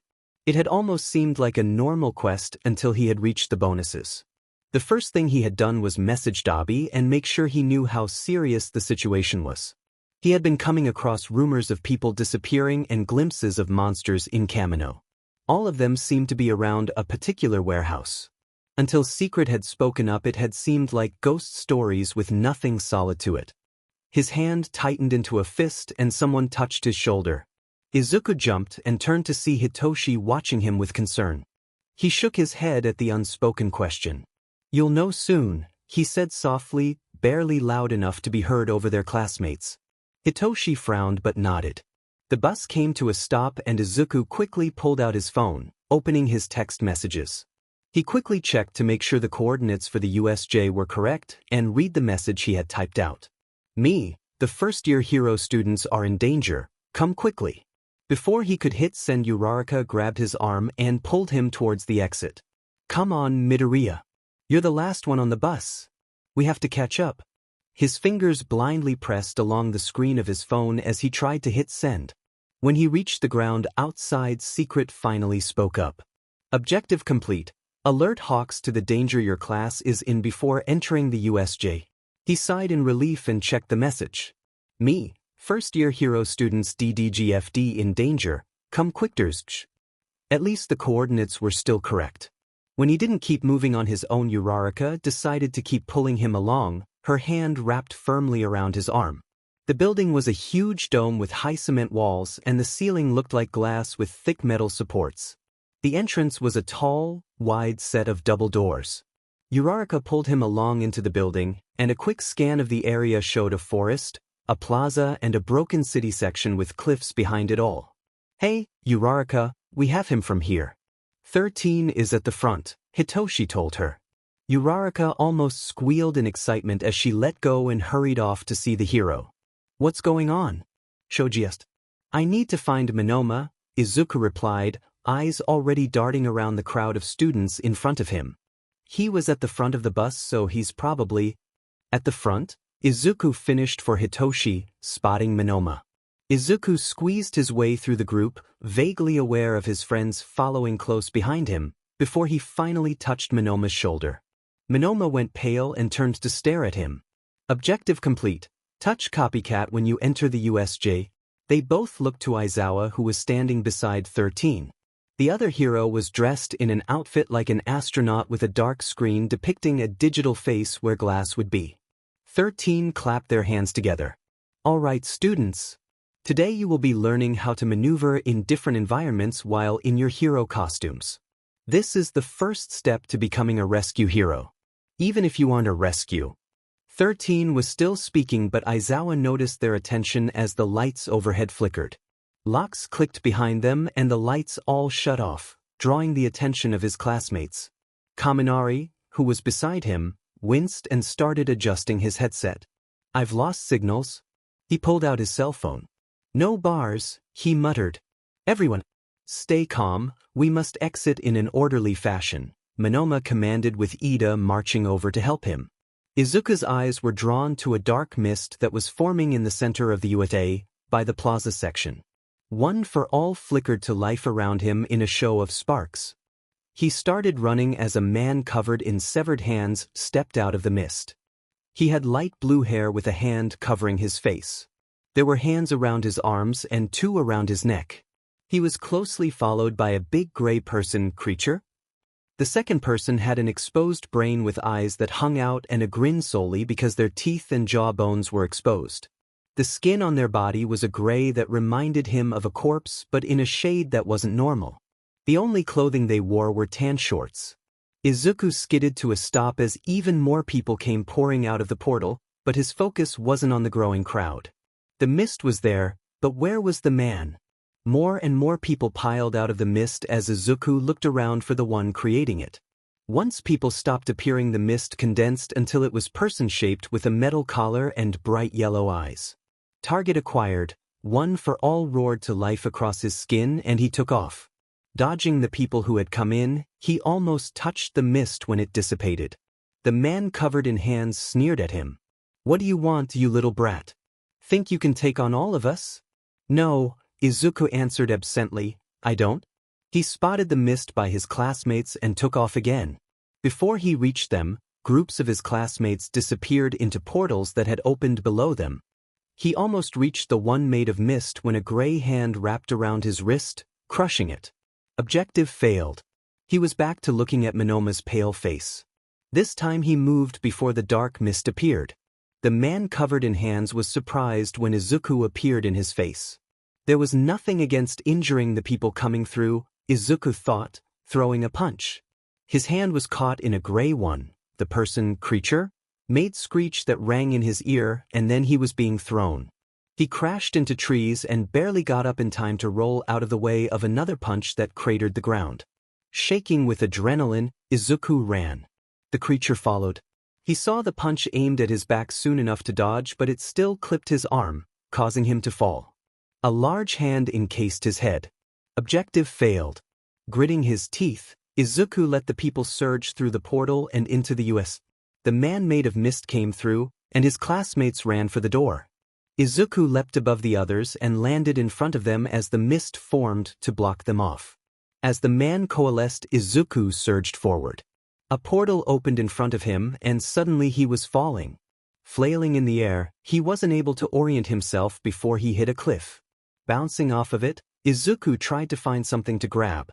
His fingers and boots scrapped against stone but didn't stop him until he hit a ledge. Wheezing in pain, he tried to get up when a loud crackling sound reached his ears. Instinctively rolling out of the way, he scrambled to his feet to see a large group of people grinning at him. Another crackle drew his eyes to a man who whipped more electricity at him. One for all lit up at his command and he leapt into the air. "What, all you can do is run away, little boy. Some hero you'll turn out to be," one woman taunted. She held a pipe in one hand and grinned at the green-scaled man next to her. Some of them laughed and another said, "Stand still long enough and maybe we'll make it hurt less as we kill you." Anger surged through him as the group laughed and he jumped towards them this time. He came down with a kick to the green-scaled man and half expected the gray-skinned creature to attack him for it. When that didn't happen, he dodged the swing of a pipe and grabbed the one that had tried to hit him, launching the woman into the electricity-quirked one. They both went over the edge of the platform and Izuku turned his back on them, trying to figure out where he was now. Bonus objective: ensure none of your classmates are severely injured. Failed. Grimacing, Izuku loaded his checkpoint. Grateful secret let him know that one was failed. Pressing to his limits, Izuku used one for all to launch himself into the air before the mist started appearing. As he flew through the air, he watched the crowd beginning to form below with narrowed eyes. He would not let his friends get hurt. His landing was not quiet and the one covered in hands, along with some at the back of the crowd, spun to face him. "What do you want, you little brat? Think you can take on all of us?" "No," Izuku answered again, his attention focused on the mist that had started to shrink. "I don't want to." Izuku launched himself forward as the mist coalesced into a person. His hand landed on the metal neckband and it rang. He latched onto it and swung his other hand up past it. His hand touched skin, then one for all sprang to life without warning. "What?" The mist man shouted in pain and then slumped as though his strings had been cut. Not expecting it, Izuku fell underneath the body. Objective complete. What did you do to Kurogyari? He was easily able to lift the man off of him, but by then it was too late. The man covered in hands grabbed his shoulder and it dissolved. He tried loading that checkpoint again, but he was already falling under Kurogyari and was unable to get away from being dissolved in time. He loaded the checkpoint from before. Grimly determined, Izuku pushed himself in fast hops across the space between him and where the dark mist was just forming. The man in hands spotted him and gave an order. "Nomu, stop the noob." Nomu, the gray-skinned creature, tried to hit him and he dodged. This one was not one of his targets. Nomu tried to grab him and Izuku used their momentum to throw Nomu across the building. Kurogyari hadn't formed yet, people were still coming through the portal. Nomu came barreling towards him again and he dodged, causing Nomu to crash into many of the others who had come through the portal. People went flying and Nomu ignored all of them. One shocked Nomu and a punch from Nomu sent the person flying through the crowd, knocking them down like dominoes. Kurogyari formed and Nomu was charging Izuku again. Izuku braced himself and one for all crackled brighter as he grabbed Nomu, pivoted and threw Nomu even harder. Smashing sounded in that direction, but Izuku paid no attention to it as he launched himself forward. He anticipated the portal Kurogyari formed in his path and jumped up. He grabbed the metal around Kurogyari's neck and slapped a hand above it. Kurogyari yelled again and Izuku shoved him away as Nomu swatted him like a bug. Air burst from Izuku's lungs, but he was expecting it this time and he managed to roll with the blow as he fell. He heard the man covered in hands yell again but focused more on Nomu.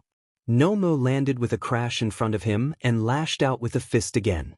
One for all allowed him to have enough speed to redirect the punch, but the next one glanced along his shoulder. He was spun from the force of it and was unable to prevent Nomu from grabbing him. Glass overhead smashed as Nomu used his arm to smash him into the ground. Izuku gasped in pain as Nomu crushed his wrist with the flex of a hand. He tried a few more times, starting with where he had touched Kurogiri, but each time Nomu injured him before he could complete any other objectives. And then he was back at the front of the class with Monoma. He leapt into the air with one for all, aiming past the portal. This time he rolled when he landed, making very little sound and not drawing attention. Kurogiri formed and Izuku rushed forward. The scream was expected, so he tossed Kurogiri at the man covered in hands and leapt back towards his class. That was a good enough checkpoint now to not repeat it again. How could such a noob player take out our warp gate? Dread filled Izuku as he looked behind him to see the man covered in severed hands. That couldn't be end-off heroes, could it? I told him only one escape plan could ruin the whole quest. Nomu, bring me the brat who did this. We'll make him fix it. Oh no. Nomu punched Izuku out of the air. Izuku skidded across the ground and felt a bone break. Objective failed. Load checkpoint? Izuku stared blankly at the screen. He had been giving End advice on how to defeat his own classmates for months. Well, okay, it wasn't how to beat his classmates specifically, but choice timed out. Loading last checkpoint. He'd never been mid-throw when loading a checkpoint before. Kurogiri crashed into end-off heroes and both landed flat on the ground. How could such a noob player take out our warp gate? He watched as End shoved Kurogiri off of himself and staggered to his feet. Gray eyes met his and narrowed. What did you do to Kurogiri? He demanded. Then he sprang forward to attack Izuku. Izuku dodged out of the way of his hands, using moves he had learned in class to redirect their path so he wasn't grabbed. And how could you? Izuku yelled back, his eyes tearing up. I know you don't like heroes, but why would you attack my classmates? It's not about your classmates. And growled back. Why are you calling me End? Because you're end-off heroes? Izuku said back. End smirked, and that was when Izuku realized he was far too close. One hand wrapped around his forearm. You're right, I am the End of heroes. He lowered his last finger so his whole hand wrapped around Izuku's arm, and then seemed surprised when nothing happened. Eraserhead, he snapped. Nomu, get him. Izuku broke End's hold him and jumped away. Objective bonus failed. Ensure none of your teachers are severely injured. Izuku heard the snap of bone and closed his eyes. He needed to figure out what was going on before he loaded the checkpoint. He landed, spun, and launched himself in the air to see his classmates. Bakugo had hit Nomu, explosions flashing and launching him back away, with Siro reeling him in to where Monoma was commanding their group. 13 was shouting at them to run as they fought off a group of villains. Nomu staggered off Aizawa due to Bakugo's explosions, and Shudo froze Nomu in place. Ida flashed down to pull Aizawa away. As he watched, the large group of villains tried to swarm 13, but Yurashi rushed forward and launched many of them away. Relieved that Monoma had it all under control, Izuku turned back towards End only to dodge out of the way of hand headed for his face. Don't think you can ignore me, hero brat. As if you would ever let me. Don't pretend to know me, he hissed. He spat out the phrase he had first said in the server with End. I haven't played more than 2 hours on a game in my life, and I have no idea how knowing quirks will help you, but I would be happy to help. It was long and awkward, but he had memorized it for just this moment. End's face twisted as he spoke, and then he seemed to be consumed with rage. What did you do to Bush? He screamed. Unprepared for that reaction, he didn't dodge in time, and End's finger brushed against his costume, dissolving layers of cloth and a small layer of skin that instantly started oozing blood. The sound of smashing glass drew his attention to a red blur crashing through the ceiling. Objective failed. Get end-off heroes to recognize you. After throwing Kurogiri, Izuku lunged forward until he could meet furious gray eyes. Is this what you were asking for advice about, End? An attack on a high school? You knew I was going to high school, you never asked which one. End's face scrunched up in confusion as he shoved Kurogiri off of him. Why should I care where some hero brat goes to school? What did you do to Kurogiri? Izuku scowled. We're friends and off heroes. You should have asked to make sure I was safe. He repeated the same phrase he said in the server first while N stared at him. Is this the project you were asking your mentor about? Izuku demanded. And slowly got to his feet. Bush? Izuku snorted, tapping a hand against his thigh impatiently. Most people call me Rabbit, but that works. Objective complete. You never told me you were in the hero course. N started sounding accusing again. Izuku shook his head. Maybe I should have. Your mentor is all right with maiming teenagers, and you're all baby heroes, N sneered, getting into a fighting stance. That still makes us babies, Izuku snapped back. N lunged forward, but his movements were more focused, not as angry as he had been when they last fought. All heroes are the same, N snarled. That's like saying quirks can be villainous, Izuku shot back, redirecting a blow and pushing away from End. End faltered for a moment and then launched himself after Izuku again. No one would help me, he yelled. I would. And I will now if you let me, Izuku argued. I don't need your help. Then why are you attacking a bunch of students, End? To kill All Might? Ignoring the pang of fear, Izuku gestured around. All Might isn't even here. Maybe if we injure enough people he will get here faster. There's no signal, how is he even supposed to know? That made End hesitate. I've told you about the Knights Errant, not all heroes are bad. Please, I won't abandon my mentor. If he's such a great mentor, then where is he now? Getting you to do his dirty work instead of killing All Might himself? End snarled and attacked more furiously, because he trusts me. Then why is this his plan and not yours? End screamed in fury and glass smashed above them. Ignoring it, Izuku focused on End. Please, End, let us help you. I don't need help from a hero, he spat. I'm not a hero. I never needed to be a hero to help people before. I'm just your friend. Please, He took me in when no one else would. That doesn't make him right. Tears had formed in End's eyes. I want to take apart Hero Society. I do too, Izuku replied. Please, End. Quest completed. The relief he felt was short-lived as he started falling through the ground. Phoenix stared at the unassuming warehouse through the drones and cameras that surrounded it. It was the usual corrugated metal painted boring light gray with a name on the front. Phoenix could barely remember after reading it a third time. Rabbit seemed very worried about this place, so they had decided to take no chances. That was why only copies of Phoenix were in the shadows around it. The copies of Phoenix checked in and then he told them to move in on the building. As one they stepped closer to the building, away from cover, and started throwing flames at it. The building caught and was quickly covered in fire. Shrieking sounded from within and a deathly white body burst through the wall. The person was tall and misshapen, but that didn't stop them from turning and flattening a copy of Phoenix, which caused him to dissolve. Instantly 2 Phoenix copies turned on the person, setting them on fire. The person shrieked, but Phoenix was surprised it could even make a sound with that much fire on it. Suddenly, more white bodies burst from the walls, attacking the Phoenix copies. Twice send more copies, Phoenix ordered. Twice didn't even argue. Vampire Lady, pull back. You're too close for this kind of fight. I was getting toasty, Vampire Lady agreed. I see something.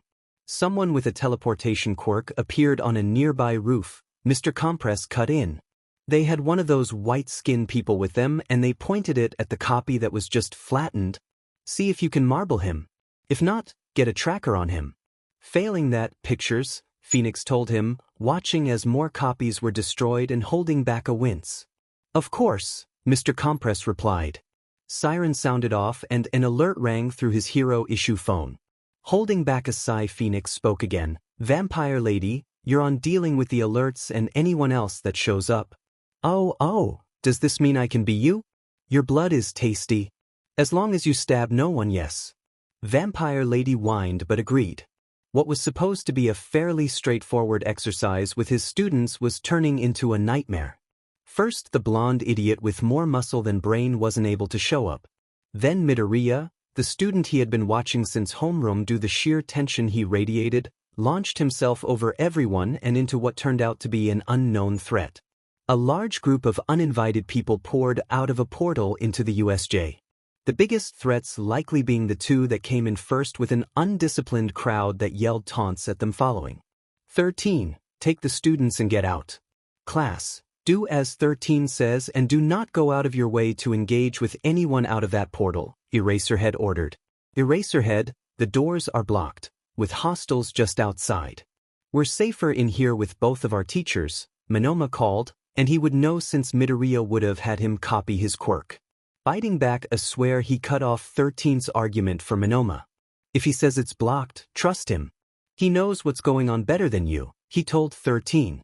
Stay safe, Eraserhead ordered Monoma, meeting his eyes long enough to get a nod before running after Midoriya, who was no longer visible past the crowd. Monoma then took over commanding the students as Eraserhead ran down to battle against the invaders. Eraserhead dodged long-ranged attacks, trying to see if he could get to Midoriya before he was killed.